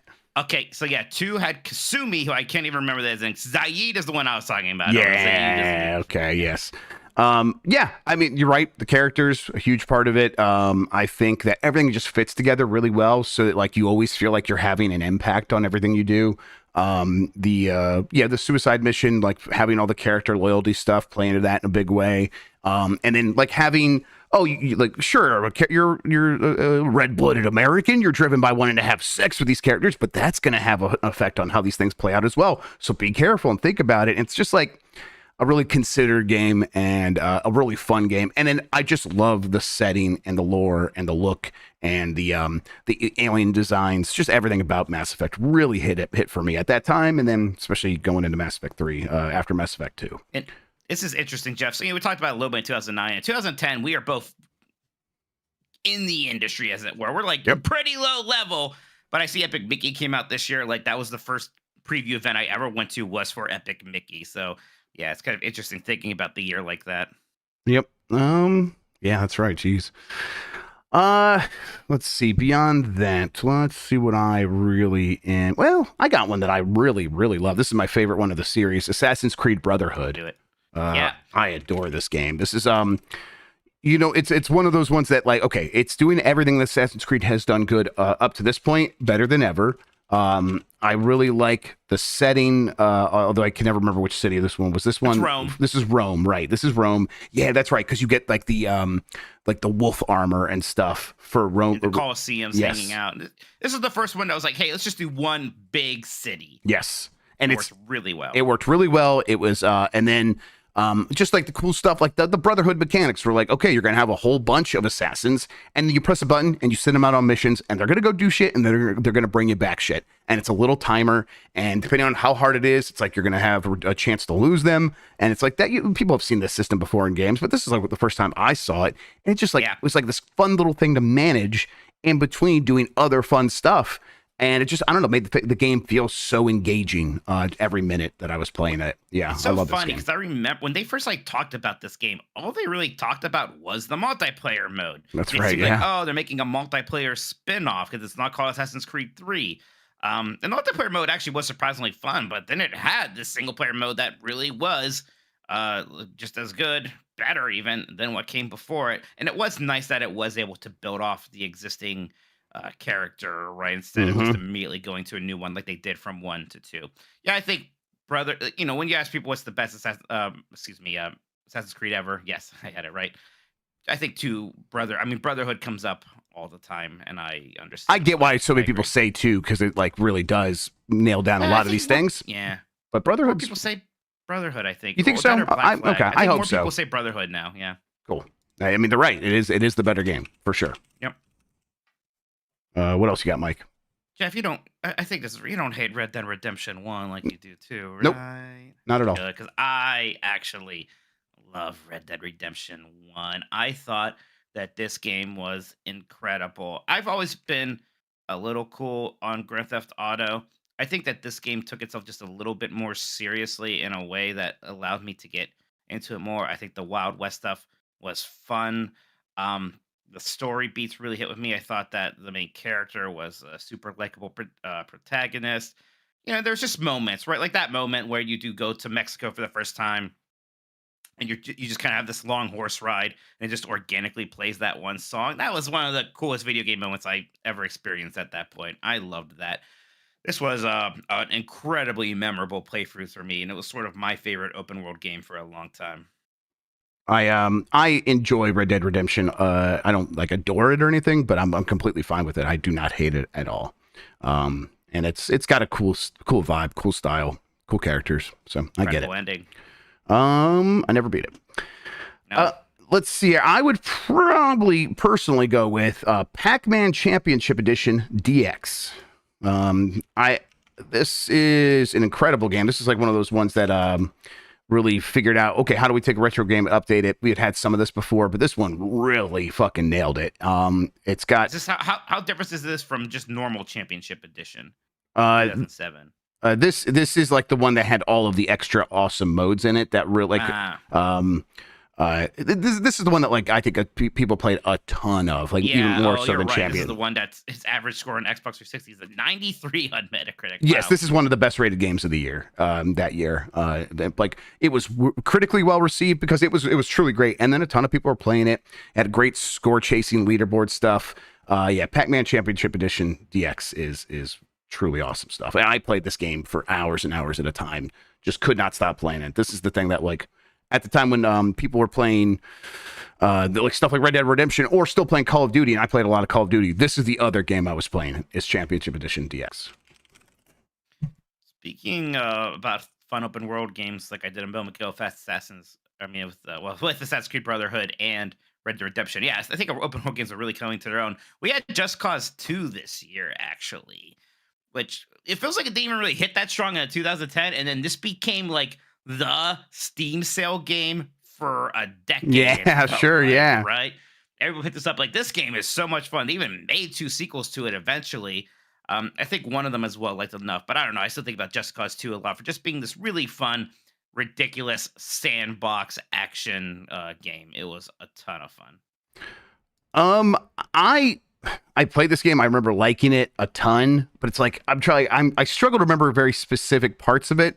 But I remember like really enjoying it. I remember the intro more than anything. It's God of War 3. I didn't play God of War 2. And then when I got my hands on a PS3, God of War 3, I think it was one of the first things I ended up playing. And I really liked this game. I think they kept doing great stuff with the sense of scale. I think the combo system was as good as it ever was. It was just as absurd in its story as it ever was. I think God of War 3 is really good. It is. I was getting a little over it at that point. Sure. Especially the characterization of Kratos is just, oh yeah, definitely angry murder man for sure. But you're right. It's like, how are they going to have a threesome this time? Yeah. And the scale of it was incredible, right? Like, even just some of the opening stuff being on the back of the Titans and all that. I still remember that. So yeah, definitely a lot going for God of War 3. I like Split Second a lot, Jeff. I think this is one of the most underappreciated games of the year for sure. It's Split Second is basically kind of like Burnout, but like more Hollywood, right? Like instead of crashing into cars, you're setting off like Bruckheimer explosions to destroy your opponents and just like disaster movie stuff. It was a ton of fun. I would kill to get a 60 FPS version of this game today. I think about Split Second all the time, probably way more than most people do. I got it up there. I could probably pick a couple more, but should we see what the podcast producers think, or do you have one or two more you want to add yourself I think first? I'm curious to see if the podcast producers will kind of bring up some of these other ones that I'm either thinking about or am like a little not as hot on as some people. I want to see what they think. Yeah. Okay, sounds good. I'm just like looking through the list one more time. All right, let me get that up. That'll just be a second, everybody. Actually, I think I should have it ready to go. I just got to reframe it. Okay, here we go. I should be filling in this dead air for you, but I am drinking a Thirsty Dog 12 Dogs of Christmas sale. So I have it. I just got to frame it up in OBS, Christian. Oh, okay. Sorry. Yeah, no worries. Okay, nice. Let's see here. There we go. All right, from Nick Turbo, I picked up a used Xbox 360 copy of Mass Effect 2 from GameStop, and it changed my life forever. You will not believe how much I love not only this game, but the franchise as a whole. Yeah, people don't just like Mass Effect 2. People let me fix that. Love this game. This is a lot of people's like favorite game of all time. Not necessarily mine, but like my brother AJ, it's one of his, and I could totally understand. This is the game why this is the reason people still care about Mass Effect. In a lot of ways. Oh yeah, this game is like the one that's like propping up the entire franchise. I mean, obviously among the fandom, people will talk about really liking the original Mass Effect in some ways more than Mass Effect 2. There's some things about that I do appreciate more, but I totally get why Mass Effect 2 is like the game in that series. Yep. Casual says tropical tinted hijinks and a grapple hook that grapples to everything. What more could you possibly ask for? Just Cause 2. There's a little bit of like almost Breath of the Wild stuff in terms of just being able to fuck around in this game and find out, and it was really neat. Yes, the sandboxy elements of Just Cause were really realized here. Alex says, y'all are screwed this year. We're all going to be mad at you. Several of my favorite entries in favorite series came out this year, but not much can stand up, to Fallout New Vegas and Mass Effect 2 for me. 10 out of 10, perfection for both of them. He also says, shout out to Kingdom Hearts Birth by Sleep. I have to say, you're not going to bring it up. It pains me not to choose it. Mike, how are you about Fallout New Vegas? Fallout New Vegas I've never really played it. I kind of started it and I meant to like keep playing it, but I need to fix that. Yeah, New Vegas needs to be strongly considered. New Vegas is incredible. It's the best of the Fallout games. The only thing that ever went against it was that it launched kind of buggy. Right. That's why I never played it, because it's like the reviews were bad at the time, and then I never got back around to it. But no, it's all the stuff that I really want from a Fallout game, right? Like that old school, again, it's not Bethesda's Obsidian, but the idea you walk in direction, you're going to find out a million things. There's a lot of different choices that you can make, tons of great side quests. Just Vegas itself as a setting for one of these is great. I'm not the only person who will say this is the best Fallout game. I think a lot of people agree, and there's a reason for that. It rules. Like, in fact, Jeff, like of all the games, you're like, oh, I haven't played this. Blah, yes, blah, blah. I know. Like New Vegas is one that I think you should play the most. It's kind of at the top of my list. All right, Jackie G says Super Meat Boy, and that's definitely one I was thinking about putting up there. So I'm glad someone said it. Jamie, I'm not as super high on that as some people. I like it a lot. In fact, the two people, I forget their names, but the people who made that, they guested on me and AJ's podcast back when it was like funsies. It was kind of sweet of them. We were nobodies, but back then. So yeah, this was definitely a big game at the time. Not necessarily, I like it. It's not something I think is super high on my list, but it was fun stuff. I like Super Meat Boy enough that it might be near my personal top 5 for 2010, but I'm not like holding the torch for it to the point where I'm going to try to force it on this list in any way. Jamie H. Christmas Eve, my personal pick is Deadly Premonition. It's another one I've never played. For some, me, it's a 10. And for others, most people, it's a 2. A quirky story with great characters that's definitely not inspired by Twin Peaks. My love for Suda51 and No More Heroes is equaled by Swery65 in this game. It really is one of those must-play games, but not in the same way as the other games that will actually make this list. I love that 10 out of 10 from Destructoid in the box. Yep. You don't hear from Destructoid as much these days. Not if you're worrying for Destructoid, I don't mean to diminish you, but just say Destructoid is like one of the top outlets. It feels like around 2010. Yeah, I still include their news stories in GMM every once in a while. Cranges McBasketball, Jason Yelling Simulator 2010, aka Heavy Rain. I guess that's how I know this is the year that we went to PAX, because I got off the PAX train and everyone was going, Jason! Yep, this was it. Yeah, I played through this game. Was not really a big fan of it. Not really what I'm looking for. Oh, not enough singing animals, Mike? Oh, you got me! Jason! Jason! It's a weird game. Lenny, Cool Dick Denver says, I'm here early enough to state the obvious. Bad Company 2 was also pretty fun online, and the obvious being Super Mario Galaxy 2. Yes, God, that poster's great. Yeah, it's good. I love that flying Yoshi. Yeah. Screaming Madden says, I forgot to mention last year was the debut of Madden Ultimate Team, which totally came back for Madden NFL 2011 while also having AC/DC's Thunderstruck in the OST. But my other pick is actually Call of Duty Black Ops, because you could shoot zombies as either JFK, Robert McNamara, Fidel Castro, and Mary Kish's favorite American, Tricky Dick. There you go. I think it's incredible that Robert McNamara is in a fucking video game. That is so weird. Shoji... Yo, what's up? That was a well-liked Call of Duty. I like Black Ops a lot. Yeah. But it definitely is one of the better ones for sure. I didn't care about the zombies mode, though, personally. I never did. Shoji Kodo, my side ain't chosen. My side was given. That's for Red Dead Redemption. I do like Red Dead Redemption. Yeah, I get it. Yeah. Joy Z says, remember when Rockstar made games that didn't feel like complete ass to play? Also, probably my favorite post-game content in any game, Red Dead Redemption. P.S. Alan Wake 1 is underrated, and Children of the Elder Gods rules. That was 2010 as well. is this Alan Wake 1 year? How about that? This is Alan Wake 1 year. I like Alan Wake 1, I think, more than most people. There are, in fact, some things about Alan Wake 1 I do like more than Alan Wake 2. I think that the kind of basic, the general gameplay and the shooting stuff like that felt better to me in Alan Wake 1. I think there's a ton to like about that game.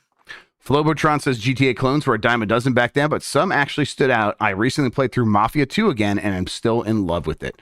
Fantastic crime drama in a unique setting and doing something decidedly different compared to GTA. I tried to get into Mafia 2 so hard. I was like, I'm going to try this. I got a press account for OnLive, where that's how I played Mafia 2. I think I still have like a video of me like sending gameplay to Facebook on Facebook or whatever from OnLive. But yeah, Mafia 2 never quite did it for me, but I know a lot of people really did like that game and collecting the Playboy magazines or whatever. Yeah. The Crisis Wolf 5 says, so I know the real answers are Red Dead, Fallout New Vegas, and Mass Effect 2, but I wanted to shout out Mega Man 10. I know Mikey loves 9, but I've always preferred 10's level design and music much more. Solar Man stage is probably my favorite classic Mega Man level of all time. I like 10 as well. Yeah, I like 10 a lot. I think 9 is a bit better. And, going back to that same exact well again, having Proto Man and Base playable was nice. I think I would have preferred if maybe at least brought the slide back. Again, just making it exactly like Mega Man 2 again. Sure, it was a lot of fun. Hey, if you want to just make Mega Man games like that every year, I wouldn't complain. It was fantastic, and I do like that poster a lot. By the way, it's really good. But I take 9 over it. Teriyaki Blue says, not top 5 worthy, but when I first saw it at the infamous 2010 Konami press conference, I got obsessed with Castlevania Harmony of Despair. Playing Castlevania on a giant map with 5 other people is super fun. It has a killer soundtrack and a level which is the entire map and bosses from the first Castlevania. I sunk a lot of hours making my Soma character unstoppable. I wish Konami would bring it back. Yeah, it would be great if we could just play this now on Steam or something. That'd be so much fun. That'd be really cool. Maybe we could try to look into that. Doomino Crossing says Nintendo had such a banger year in 2010, all topped off by the incredible Metroid Other. I'm sorry, I can't even finish that sentence. LMAO. But in all seriousness, 2010 showed that Retro Studios wasn't just a one-trick pony with the Prime trilogy and pumped out an incredible 2D platformer revival in the form of Donkey Kong Country Returns. Even in a post-tropical freeze world, I think the first game still holds up and stands on its own. I like Returns, but I didn't fall in love with it. Yeah, I think the same. Same with Tropical Freeze, to be fair, to be completely honest. Villain Max says StarCraft 2. The first time I used YouTube tutorials to learn pro strategies and the first esport I went to see in person. Yeah, especially with Blizzard guys, I never got super crazy into StarCraft 2 or even StarCraft, to be honest. It's funny because Blizzard was first and foremost an RTS studio for a long time, and I'm not really a big RTS person despite my love for Blizzard. So I'm going to be curious when StarCraft 3 happens, which I feel may be imminent. Matt Rare Monkey, formerly Rare, Matt Rat Monkey, formerly Rare, says Fallout New Vegas, Josh Sawyer never misses, truly one of the best games ever made. Assassin's Creed Brotherhood, peak Ezio Assassin's Creed. Darksiders, it was the Dark Zelda game everyone wanted Nintendo to make. That's right. Minerva's Den DLC for BioShock 2, truly some of the best storytelling in games. If you haven't played it, go and do it now. It's only 3 hours long. And then Super Mario Galaxy 2. The running around is very good. Yeah, I should at some point play Minerva's Den as somebody who likes that original BioShock flavor a lot and has always heard about how good it was. Darksiders never did much for me, I have to admit. Eden X says if I don't nominate it, I think Sean is going to, so I'm making him be more creative. Super Street Fighter 4. Yeah, we gave Street Fighter 4 some love, and this is the better version of it, of course. Definitely. And Ultra is even better. Hey, this is where Jury came from, so okay. Congrats on them, like making the one kind of sticky character in a post Street Fighter 2 world, really, right? With what Jury character? Jury, what's her name? No, sticky. Did you say sticky character? Yeah. Stickiness. Okay, not everything has to be about like feet and cum. All right. I'm waiting for Ultra. That's all I want to say. JD Camps' Babysitting Mama came out in 2010 and gave us Cool Baby. Oh my God. Cool Baby. Bench JC, the best 3D Mario game, an absolute masterpiece. Super Mario Galaxy 2. Jedi Moss 4. Red Steel 2 needs no explanation. Of course not. I wish I could play it. I want to play it. Tommy Pencil says this might sound weird, but 2010 was one of the best years in games. I could list over 30 games that I love that came out that year, but instead I'll send a shout out to all the sickos for Deadly Premonition.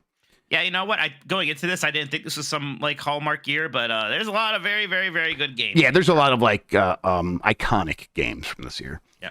Mr. Bowler says Super Mario Galaxy 2 is the right answer. Halo Reach is Bungie's swan song of the Halo series.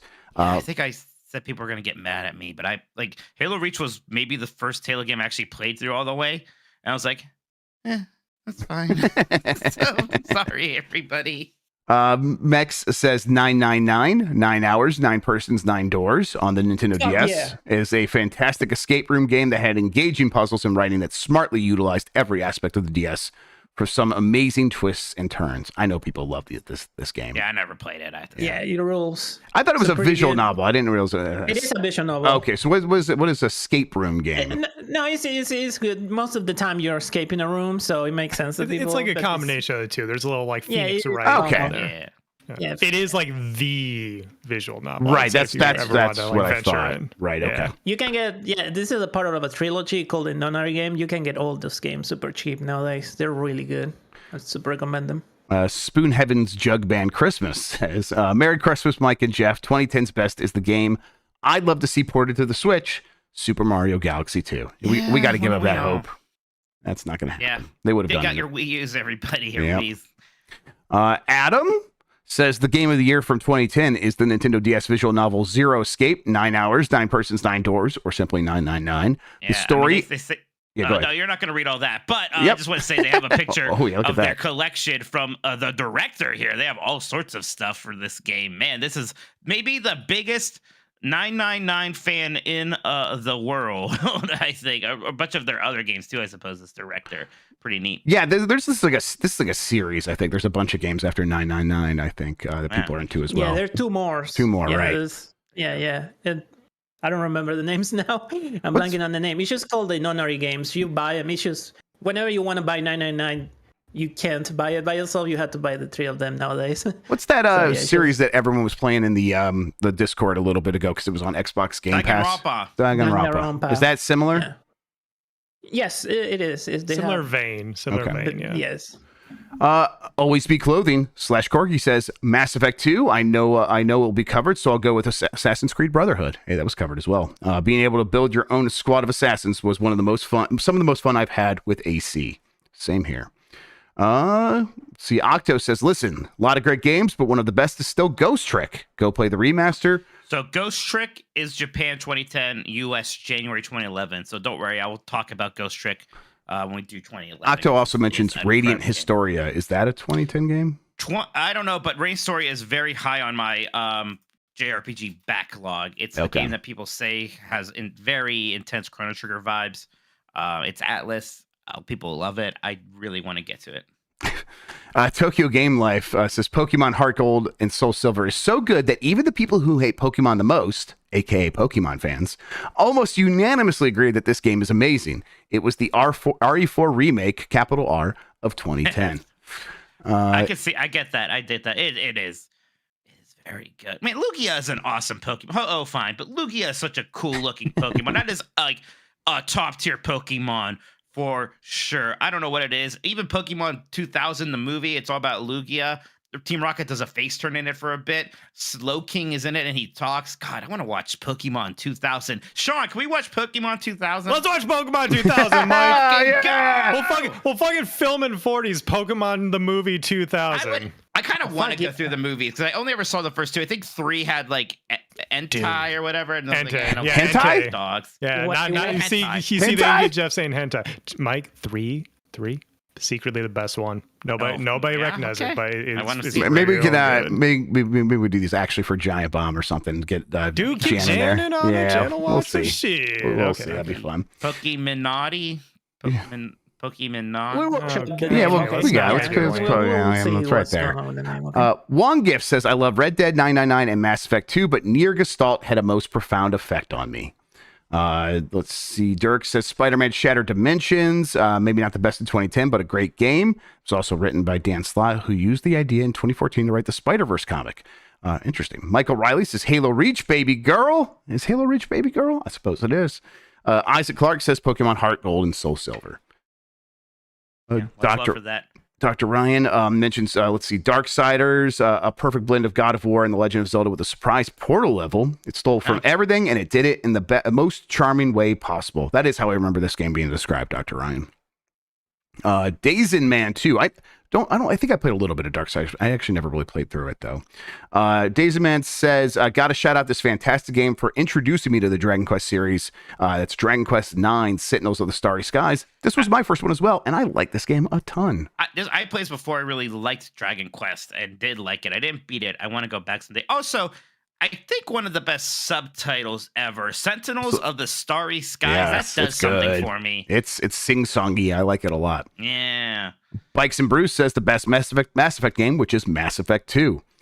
Vision 49 says the opening of God of War 3 is still one of the craziest action set pieces I have ever seen in a game. Big flexes in the games are more intimate now, like realistic reflections, realistic rope physics, or a well-animated hug. But man, the icon battles of Final Fantasy 16 felt like the first time a game is shot for this kind of skill and spectacle in a long time. Yeah.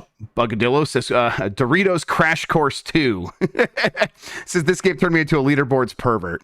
Hell yeah. Is that an avatar or is that just like a proto avatar? Because they had avatars on the 360, right? Yeah, totally. I mean, we did, but it happened at some point. It's the 360 is weird because I liked the aesthetics of that console way more when it launched. And by the time it was done, I was like, oh, the menus look way worse. I don't like these avatars. Everything looked kind of cheap and lame by the end. Yeah, well, getting my 360 for Ride to Hell, like you load it up and it's like, here's a bunch of avatars to pick from. I'm like, oh, what the fuck is this?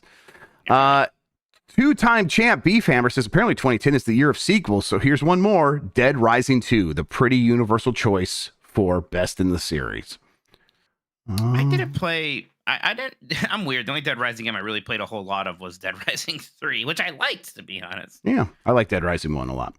M and Goldie, a game that won't make a list but deserves a mention, NBA 2K11, probably the best basketball game ever. The Jordan Challenge is so much fun. And bonus, you get peak LeBron James. No, Grubb, this is not the one with the ghost. Thank you. I was going to ask. Thank you, Goldie. I do remember people talking about this one, actually. Yeah, definitely. I mean, NBA 2K was like really coming into its own at this point and like taking over sports gaming. Adam GC, here's 3 quick bangers for you. Cave Story, Peace Walker, and Pac-Man Championship Edition DX. Right. Peace Walker this year. I like Peace Walker. I think the PSP-ness of it hurt it a little bit, but also impressive that you can have a pretty substantial Metal Gear Solid experience on PSP. Sure, I like it. I don't know if I love Peace Walker. Serviskin says Just Cause 2 is one of their favorite games of all time. Willow Davis says Pokemon, amazing follow-up to Gen 4 and pays respects to the best. Also Halo Reach. Rivix says StarCraft 2. It's a beast of an RTS that not only brought esports to the public in a big way, it's also the reason Twitch is what it is. Hammond of Texas says Battlefield Bad Company 2. This game is one of my most played games ever, and arguably one of the last entries in the Battlefield series, or last good entries, I should say. I was very sad to see EA officially turn off the servers and kill this game just a short while ago.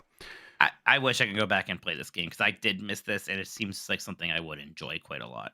They said they would used to wipe people while playing on their 2009 13-inch MacBook Pro, dual booting into Windows 7. That's a pretty good job. Apparently, when I said PSP is. Sounded a lot like I said PSP-ness, and look.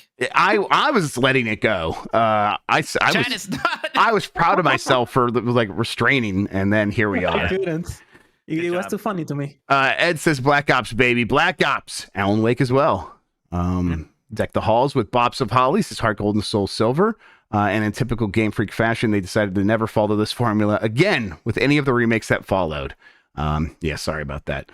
Let's see. Dr. Lynch also mentions Bad Company 2. Wardenclyffe mentions Limbo. No one said that one yet. Yeah, Limbo's good. I don't know if it's going to make my list, but I liked Limbo. Gigantes says Fallout New Vegas.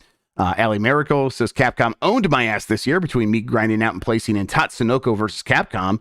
Also, Frank West says Dead Rising in this for a special move.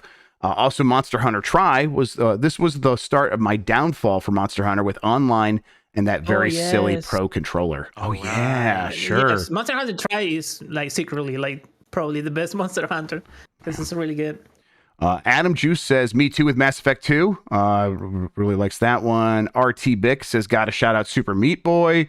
Zub Mur says, I did not get into Zelda until I was all grown up and had a 3DS. What a series. Before Breath of the Wild ruined it. Sure, Sir Zuber. Wow. Let's see. Cascoder says, Birth by Sleep is the obvious choice. Made me actually get some use out of my PSP for an actual PSP game. Jeff, wait, I'm sorry. What is this Zelda comment talking about? I don't. Is this the wrong thread? It's probably might be the wrong thread. I don't know. It's okay, Zoomer. We'll get it. Anyway. Try again next time. It'll be okay. Cascoder says Birth by Sleep is the obvious choice. Made me actually get some use out of my PSP, and Jeff agrees with me. Of course I do. Birth by Sleep. What a great name. Clink says, just one more turn, Civilization 5. That is a very good Civ game. Civ 5. Civ 5 was very good. I was waiting to see if anyone would bring it up. I'm glad at least one person has. Civilization 5 is fantastic. Empanada Eater, Skate 3 is one of my all-time favorite chill-out games. I know a lot of people love Skate 3. And then Christian says, this JRPG has one of the weirdest combats paired with one of the weirdest takes on the steampunk aesthetics, Resonance of Fate from Sega. This game rules. The entire world is like on top of gears. Like every castle and everything is like on top of a gear, which is pretty funny. Just get remastered, Christian. Yeah, it got remastered as a 4K for PS5 and really? PC. So like recently? Good.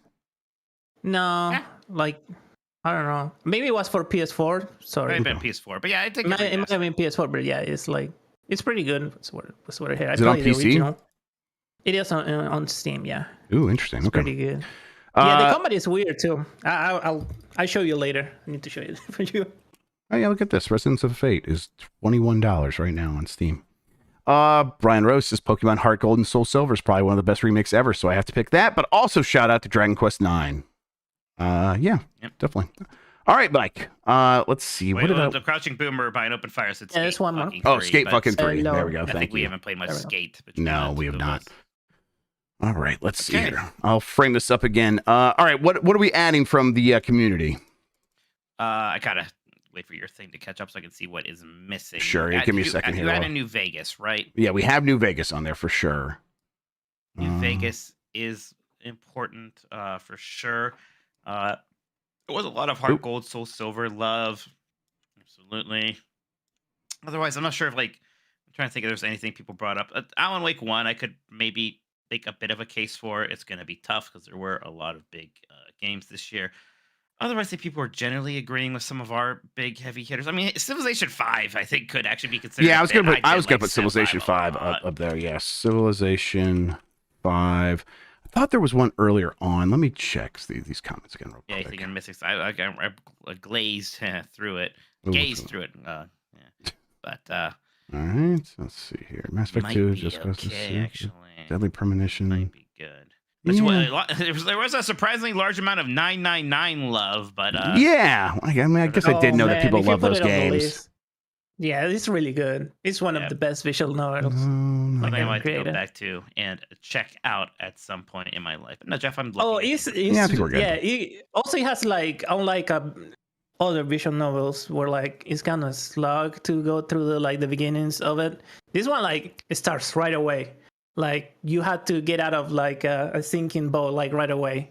It's pretty good. It gets you in the gameplay right away. So I did. We did a super chat from Matt Rare Monkey who offered up Bayonetta, Vanquish, 3D Dot Game Heroes, Enslaved Odyssey to the West, Scott Pilgrim vs. the World, Monday Night Combat, and Cart Life. Those are all good games. I don't know if I like Vanquish a lot, but I don't know. I think it'll be tough to get on the list. I've actually played it. I've been meaning to and never did. I will say I do not like that Scott Pilgrim game. I think that game is very overrated. I don't like the way that feels for a beat 'em up, but everything else there. I liked Super Monday Night Combat, which I think almost nobody played, and it did not last long. So, oh wow. Okay. Let's see here, Mike. Let's go over what we have for the audio listeners. Pokemon Heart Gold, Soul Silver, Super Mario Galaxy 2, Mass Effect 2, Assassin's Creed Brotherhood, Red Dead Redemption, Pac-Man Championship Edition DX, Just Cause 2, God of War 3, Split Second, Fallout New Vegas, Civilization 5. There's some good games this year. Yes, there are. There's a lot And of this very is good such games. such an Xbox 360 era, really, aside from like Yeah, Mario Galaxy. This is when like my life was kind of dominated by my Xbox 360 for sure. same here. Yeah, I was playing a ton of 360. I was playing a ton of Black Ops and Pac-Man, and then Super Mario Galaxy 2 would like break that up a little bit, and Civilization 5, Assassin's Creed Brotherhood. Yeah. God, I mean, okay, I played a lot of games this year. That was, there's a lot of just great stuff. Mike, I kind of think that Super Mario Galaxy 2 could probably just be number one and will be good, but I don't know. What do you think? I mean, the one I would maybe put above it is Red Dead Redemption, and I don't think I'm gonna talk you into that. Yeah, I'm okay with it being number 2 though, if that's fine with you. I think that makes sense actually. Okay. I really like Red Dead Redemption. God. Okay, that's good. Let's do this. And I think Mass Effect 2's got to be in there. And I would be very happy with that at number 3. I love Mass I think Effect that's a 2. very good Really number love Mass 3. Effect 2. God, I really wish I had time for that Legendary Edition. When it came out, I played a little bit of it, and I just couldn't justify continuing to play it. I was having a great time playing through Mass Effect 1 again, honestly. And Yep, same here. It's hard. Yep, it plays really good on the Steam Deck too, so it's like I should just play it. God, 2 slots left. I love Super Mario Galaxy 2 and Mass Effect 2, and feel very good about having those on the list. The last game for me personally would be Pac-Man Championship Edition DX. That's one of my favorite games of all time. We could put it in, and I think the other one that because there's really one more that I feel really strongly about still being in here, even though I like a lot of these other games, and that would be Fallout New Vegas, to be honest. Okay, great, honestly, yeah. To be honest, And that looks like the right one based on the way people talk about it. But again, it's only played a very, little very bit. good. And even that order, gosh, this is surprisingly easy actually, because I like that. I think that looks very good. I think it looks good too. God, those are some good games, and the games that got left off. But hey, Pokemon, we get it. We're sorry. No, I mean, look, I'll say it is very, very, very, very good. I would, if it was my top 5, maybe I would put up there. Brotherhood could have been there too. Yeah, Brotherhood is second's a bit more right up there for me. Favorite, but Man, yeah, there's a lot of good games, but I still lot feel of very pretty good games about that. Let's put Bad Company 2 at number 1 there. Still mess things up. I want to play Bad Company too. Okay, there we go. So our list right now is number 5, Pac-Man Championship Edition DX, Fallout New Vegas, Mass Effect 2, Red Dead Redemption 2 at number 2, and then number 1 is Super Mario Galaxy 2. Mike, are we locking that in? I think that's right. I think that looks very good to me. Those are 5 fit. I know it may sound like I didn't play as much Championship Edition as you, and it's true, but I still also really liked it. It's very good. It's very fun. A ton of juice. Right? Yeah. Oh, yes. It was like one of those games that's like redefining what juice could be in games, I think. Yeah, absolutely. Okay, let's do this and that, and that's going to work. Just deal with that bug on Twitter. There's sometimes I have to do that thing to get a post to go because it's a good website. Like that sometimes. Okay. All right, Mike, let's take one more quick break and then we'll talk about what we've been playing. Let's do that. Okay, that is a break. All right. All right. I do like Resonance of Fate. I have the game on my hands right now, my PS3. All right. It has the manual got it on still. Steam. Oh shit! It has an Iron Man 2 ad on the back of it. It says coming May 2010. Is this a game? Oh yeah, it's a game. www.ironman2game.com. What is going on here? Okay, hang on. I gotta see if I can share this. Let me see if I can bring this up so you guys can see what I'm seeing.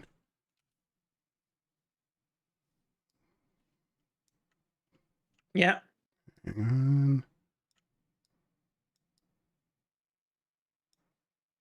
This game is so steampunk. It's so Japanese steampunk.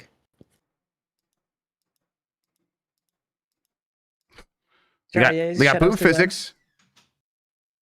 Oh yeah, 100%. Oh my god! Oh my god! Yeah. I see why you like this game now. This game rules. That's the opening. Oh my god, that's insane. That's literally the opening scene of the game. Of course. Listen, yeah. Listen, they know when to put the money on the screen. This game rules. That's not what I was even talking about when I was like, what is going on in this game? Even moving on the overworld is cool. It's like it's so hard to explain this game. Like you don't walk around the overworld. You go on. Oh, there it is. We playing a Resonance of Fate trailer? Yeah, Mike, yeah. I figured out why Christian likes it. Other than this weird kid right here with the bowl cut. Is it the waifus? Yes, just watch. Just keep watching. Yeah, just watch. It'll come up here in a second. Okay. Okay. I know what he's talking about. Oh my goodness. All right, here. Yeah, you should be seeing it there. Okay, cool. Yeah. No, I'm sorry. I was Oh, reacting to a cool. super chat. Is what I was reacting to. I did not see anything pervy. Oh, okay. Well, I'll just play it again then. It's only be the 8th time we played it on the stream. Don't forget, I'm watching in a delay. I'm just Yeah, I know. No, I know. Yeah, totally. That's why I was like, Oh, oh, is it the wedding dress? no, Yeah. it's the independent boob physics. You'll see You it. just wait. Blue physics. All right. What the fuck is that? What's that guy doing? Oh yeah. You saw the I will guy. tell you That's later. what I first saw. I'm like, I have to show this to everybody. They're just fucking. There's nothing else they could possibly be Well, doing. I think in he's that. in a mirror, so I think he's doing it to himself. What the fuck? Oh, Chris, that was egregious. What the hell was that? It was like, That's like some dead or I was like, alive what shit, the fuck Christian. was Get the that? hell out of Yes. here with I that. think even Dead or Alive would be like, that's All a right, bit I'm much. downloading it. it's a good game. I mean, I want to play the game still. Don't get me wrong. Okay. Let's see here. You ready, Mike? I am. Let's do super chats and then we'll do the game. Yeah. Okay, let's go. We're back. Thanks for sticking with us. We're going to talk about some super chats and then we'll talk about what we've been playing. Mike, what does the chat have to say? Yeah, let's see where we left off over here. I believe it is from El Greg. It says, what's the best game coming out 2024 that hasn't been announced yet? Happy holidays, Robo Mitch and Backrub. I mean, it's a good chance it's going to be whatever the next 3D Mario game is. I Yeah, hope. whatever like the big launch game for the Switch is, probably a Mario game. Yep. Connor Wood says, find the time for the H Bomber Guy New Vegas video. That's right. I did watch it. It's one of the reasons I wanted to go play it. Yep. It's a very good video. Sasquatching, very generous first time super chat here. Thank you so much. $100 from Sasquatching. Thank you so much. Thank you. This is Merry Xmas. Remember, kids, play Fallout New Vegas. I will. I absolutely will. Oh, remember, I was like, remember, kids play Fallout New Vegas. It's remember, kids play Fallout New Vegas. It's like, I'm sure kids do. I don't know what I'm supposed to think about. Thank you so much, Sasquatching. Then Fergus says, hey, not really able to watch live, but I hope you guys have a great Christmas. P.S. Mike, my wife thinks you're hilarious. Thank you. You know, I'm just gonna say it. I get a surprisingly large amount of comments that was like, my wife likes you. I think I'm really bridging the gap to the female audiences. Yes, Jeff. you're number one in the housewife demographic. I think absolutely. Yeah, I think that's absolutely 1,000,000% true. All right, that's it for super chats for now. Everybody still have time to squeeze in a few more. We really appreciate it. But Jeff, what else have you been playing? I guess. Yeah, let's see here. I played Suika game. Talked about that. I'm still. I played that. Yeah, what'd you think? What the fuck's wrong with all of you? It's nothing. It's nothing. Oh, no, it's really good. It's physics. The physics are great. That's what it is. It's You drop things and they roll around. yeah, and it feels really, really good. It feels truthful in how the physics react. I thought that might get you. Oh my God, you almost killed me. You did a spit take, everybody. By calling Suika game truthful. Yeah, it's truthful. You know what it is? It's like I appreciate a game that's like just simple but also very satisfying. I can't put it down. Like, so I don't know. I mean, there's something there.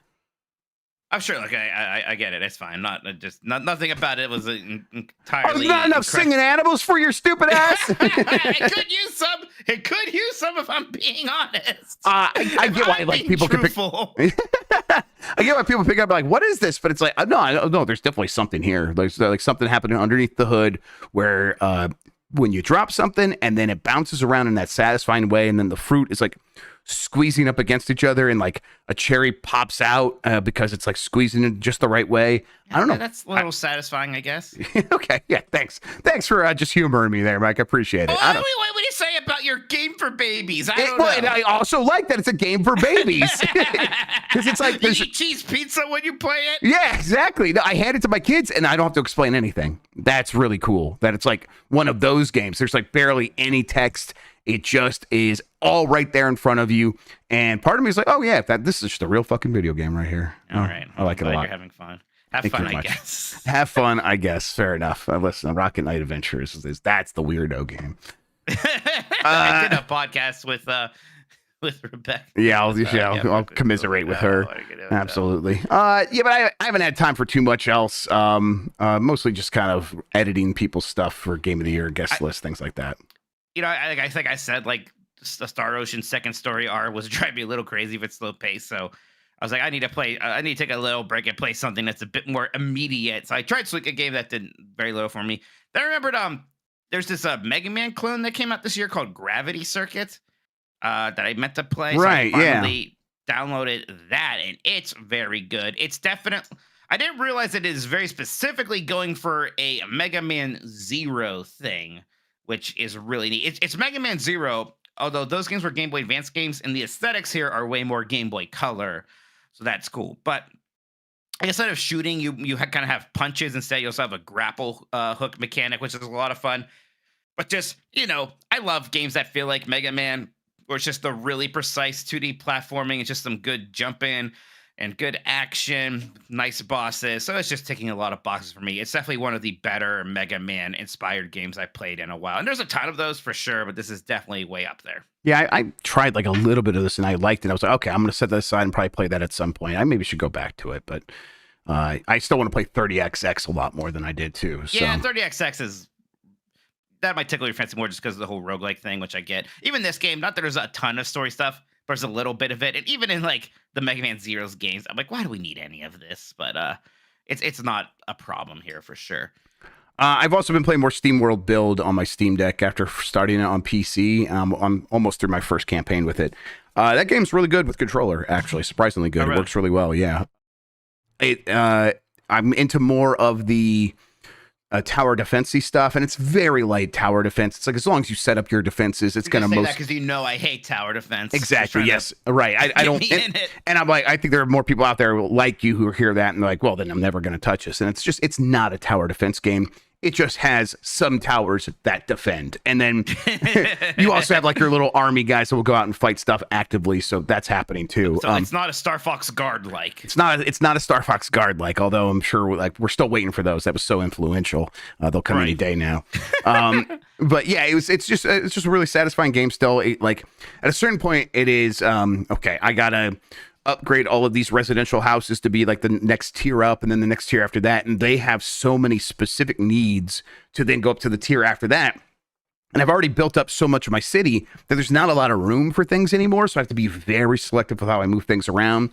And thankfully that's still pretty satisfying and not overwhelming, although I feel like I'm looking down the barrel of a gun of like, oh, eventually this is going to be overwhelming. So I wonder how they ride that line, or if it's like once you get to that point, no, this campaign will be over, and then if you want to do it all over again, you go to the next scenario and do it all over again. So we'll see. Hey, you had Chris Persons on the Bombcast at some point. He was talking about Afterlife, right? It was like the LucasArts weird city builder where you're building heaven and hell, and they kind of like counterbalance each other. And I also got that game like him from one of those giant LucasArts like CD collections, and I've been like, kind of want to play that. That's what I want to do. I'm very curious to check that out. I bet I'll end up like liking that game a lot. I think you would like that game. And then we played some Lethal Company. What'd you think of that? Yeah, everybody was screaming about it so much that I was like, who knows what? But it was a lot of fun. Simple loot. There was just a lot of emergent silliness, especially because as soon as people split up a little bit, and because of just the way that the real audio works, you hear somebody screaming in the distance, and it gets closer and closer to you, and they're being chased by a spider. It is just very funny. It's a really funny game, actually. It turns out. And the audio tech is something I love that stuff in any game. So any game that makes that central to the experience, I'm gonna have a soft spot for. Right. And I remember doing because there was an Among Us mod. We did Among Us. Yeah, we did that makes it work like that. I'm like, oh, this is better. I like this game like that. Yes, exactly. So that was a really good time. Okay, I'm gonna reveal you the secret mod I put in your game when you were playing. Yeah, what's up? And it was. It was the Skinwalker mod that makes the monsters copy the voice of your teammates. I think I heard that a little bit here and there. I don't know if any of you experienced it, but I know for a fact that Jan did because we were watching his point of view. Oh, he did. And yes, I didn't tell him. I just revealing this now. He heard you around the corner talking, and he's like, oh, I'm going that way, and when he turned around he got killed by the face hugger. Oh, really? I was like, yes. It's like yeah, send me the timestamp for that. I want to see that. Yes, I'll show you. And then and then when he dies, he started seeing you, and you were on the ship. And I think he didn't like even realize that Huh. he was a Interesting. monster that he was talking. Yeah. Okay. Well, I'll send you the timestamps. Yeah, I'll explain that to Jan. That'll be fun. Yeah, I had a good time with that. I'm like, yeah, that's something I would want to play again. And that's not always true. Like I have a good time playing multiplayer games on Giant Bomb all the time. And I'm like, Right. if I never play that again, that's fine. Yeah, I had to play Texas Chainsaw Massacre. I was like, okay. Yeah. And Jan played a lot more of it. I'm like, that's cool. And sometimes I feel that way, and sometimes I don't. And it's Jan's not a freak. Yeah, Jan, of course. Yeah. It's never really a sort of negative about the game. It's like, if it's good for one awesome multiplayer session, I think that's a success in my book. I guess it's not for the game, for but people who get games for free and don't pay for them, sure. Sure, yes, yeah, definitely, yes. But like some of these games are like on Game Pass. I think Texas Chainsaw Massacre was for a very long time. Yeah. But it's like, yeah, whatever. However it goes down. This one's like, no, I want to go back to. I was almost like, maybe I'll just go solo queue or something like that. I don't know. But yeah, that's a good time. All right, Mike. Any other games? No, I'm looking at these Steam sales a little bit. There's a couple things I'm maybe thinking about there. Midnight Suns is pretty cheap, actually, so who knows? But no, there's so many things I still need to catch up on, to be honest. So Yep, same. I'm good. We'll get to the rest of the super chats here in a second. Christian, it was because of the shovel in my pocket. That's why the lightning got me. Yes. It was so frustrating because I walked all the way in, no sparks ever. You were sparking. I saw it, and I didn't say anything. I was like, I guess he knows. Wait, when? When did you see this? No, it wasn't it. You were like in the ship, and you were sparking, and lightning was striking you, but it was hitting the ship instead. And I was like, that seems dangerous. But I had no guess he's in the idea. ship, so it's okay. Then you left out, and I was thinking that's probably not a good idea. He's gonna get hit by lightning, and then you did, and I did not get hit by lightning then. It was much later because I walked in all the way in, never sparked, walked all the way out, and then I only sparked because I was holding an engine, and then I would drop it, and then the lightning would hit the engine, and then I pick it up and I carried it all the way back to the ship, like dropping it every 5 feet because it kept hitting it. Yeah. Sometimes I'd hit it back to back, and so I'm like, okay, I'm not getting it, but it must have been because it was like I had this much more attractive thing next to me that the lightning was actually hitting, and then I put it in there, and then I'm like, okay, Mike's still in there, I'll go get him. I walked out 10 feet, and of course I get hit right as you're next to me. Yes, I was freaking out too. I thought you saw vaporized. Yes, turned into dust. I thought you knew I died too, because like I died. I never even saw you. Yeah, it was wild. Fun stuff. Jeff, what happened that one time you went flying into the air? That was the first time we encountered the lightning, and I was like, I'm just gonna make a run for it, and I hoped for the best. I'm like, I don't really know what's gonna happen, so I'm gonna carry this engine back, and I just ran, and I saw it sparking, but I'm like, okay, I'm just going to go for it. Maybe I can get there before it'll hit me. I have no idea how long it's going to take. And then just halfway there, bang, it hits me, and I just go immediately flying up. And Jan's like, what happened? And he just happened to look up and see me. From his point of view, he looks up and he follows you. He's like, what's that? And you're like a shooting star. I do think the time that I vaporized, I technically also did get flown in the air, but it was so fast and so far, I might as well have been vaporized. Oh, okay. Yeah, that's a good game. It's a fun game. If you want to play on the Discord, she's like, yes, we need to organize. I'll probably be looking to play a game like that over the holiday or something. We'll see if we can make that happen. All right, we still have to record a Columbro's after this. Thanks for watching, everybody. Mike, I think this is the super chats. Super chats. Yeah, hit those real quick. Dean Boyne says, sorry for Gubble lighting you all on Tuesday, 96 game. And then Chibelim says, just got here. Hello from the past. Oh, hello, past. Jeff, you're getting in trouble. People are going to think those are real cigarettes. We're going to get demonetized. You calm down with this. I know you both loved Resident Evil 4 Remake. Curious if you played it on PlayStation VR 2 yet. If not, it is phenomenal. Merry Christmas. No, because 1, I don't have PSVR 2, and 2, I get a little sicky from VR. Mm-hmm. Looks fun, though. I should try that out. I don't know. I don't have PSVR 2, but maybe I could track one down. All right, I'm going to hit this button. I think it's a little bit... What are we doing next week? You think we're going to do a podcast next Thursday on the 28th? It could happen. It could happen. Not sure. Well, we're not sure. It might be the Game of the Year podcast. We'll see. If I'm like really free, maybe I'll just drive up and we'll do that then. Yeah. If not, we'll do that the week after. Sounds good. We'll figure out. We'll let you all know. Definitely don't count on Nintendogs. That's not going to happen. That'll be the day after Christmas. We're going to be busy.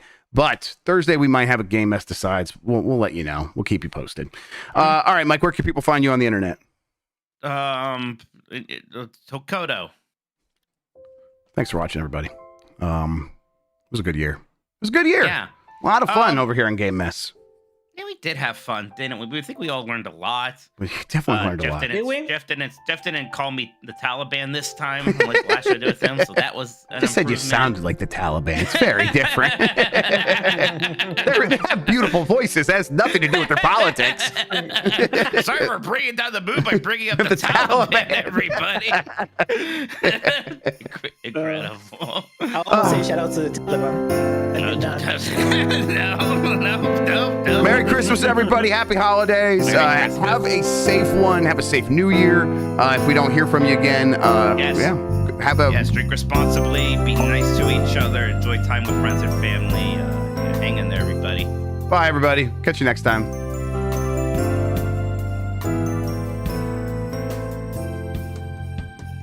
Don't piece on the eggnog. Shouldn't the music be getting louder instead of quieter? No. It already got louder. Oh, I screwed over shit. it. I don't have anything. Bye-bye.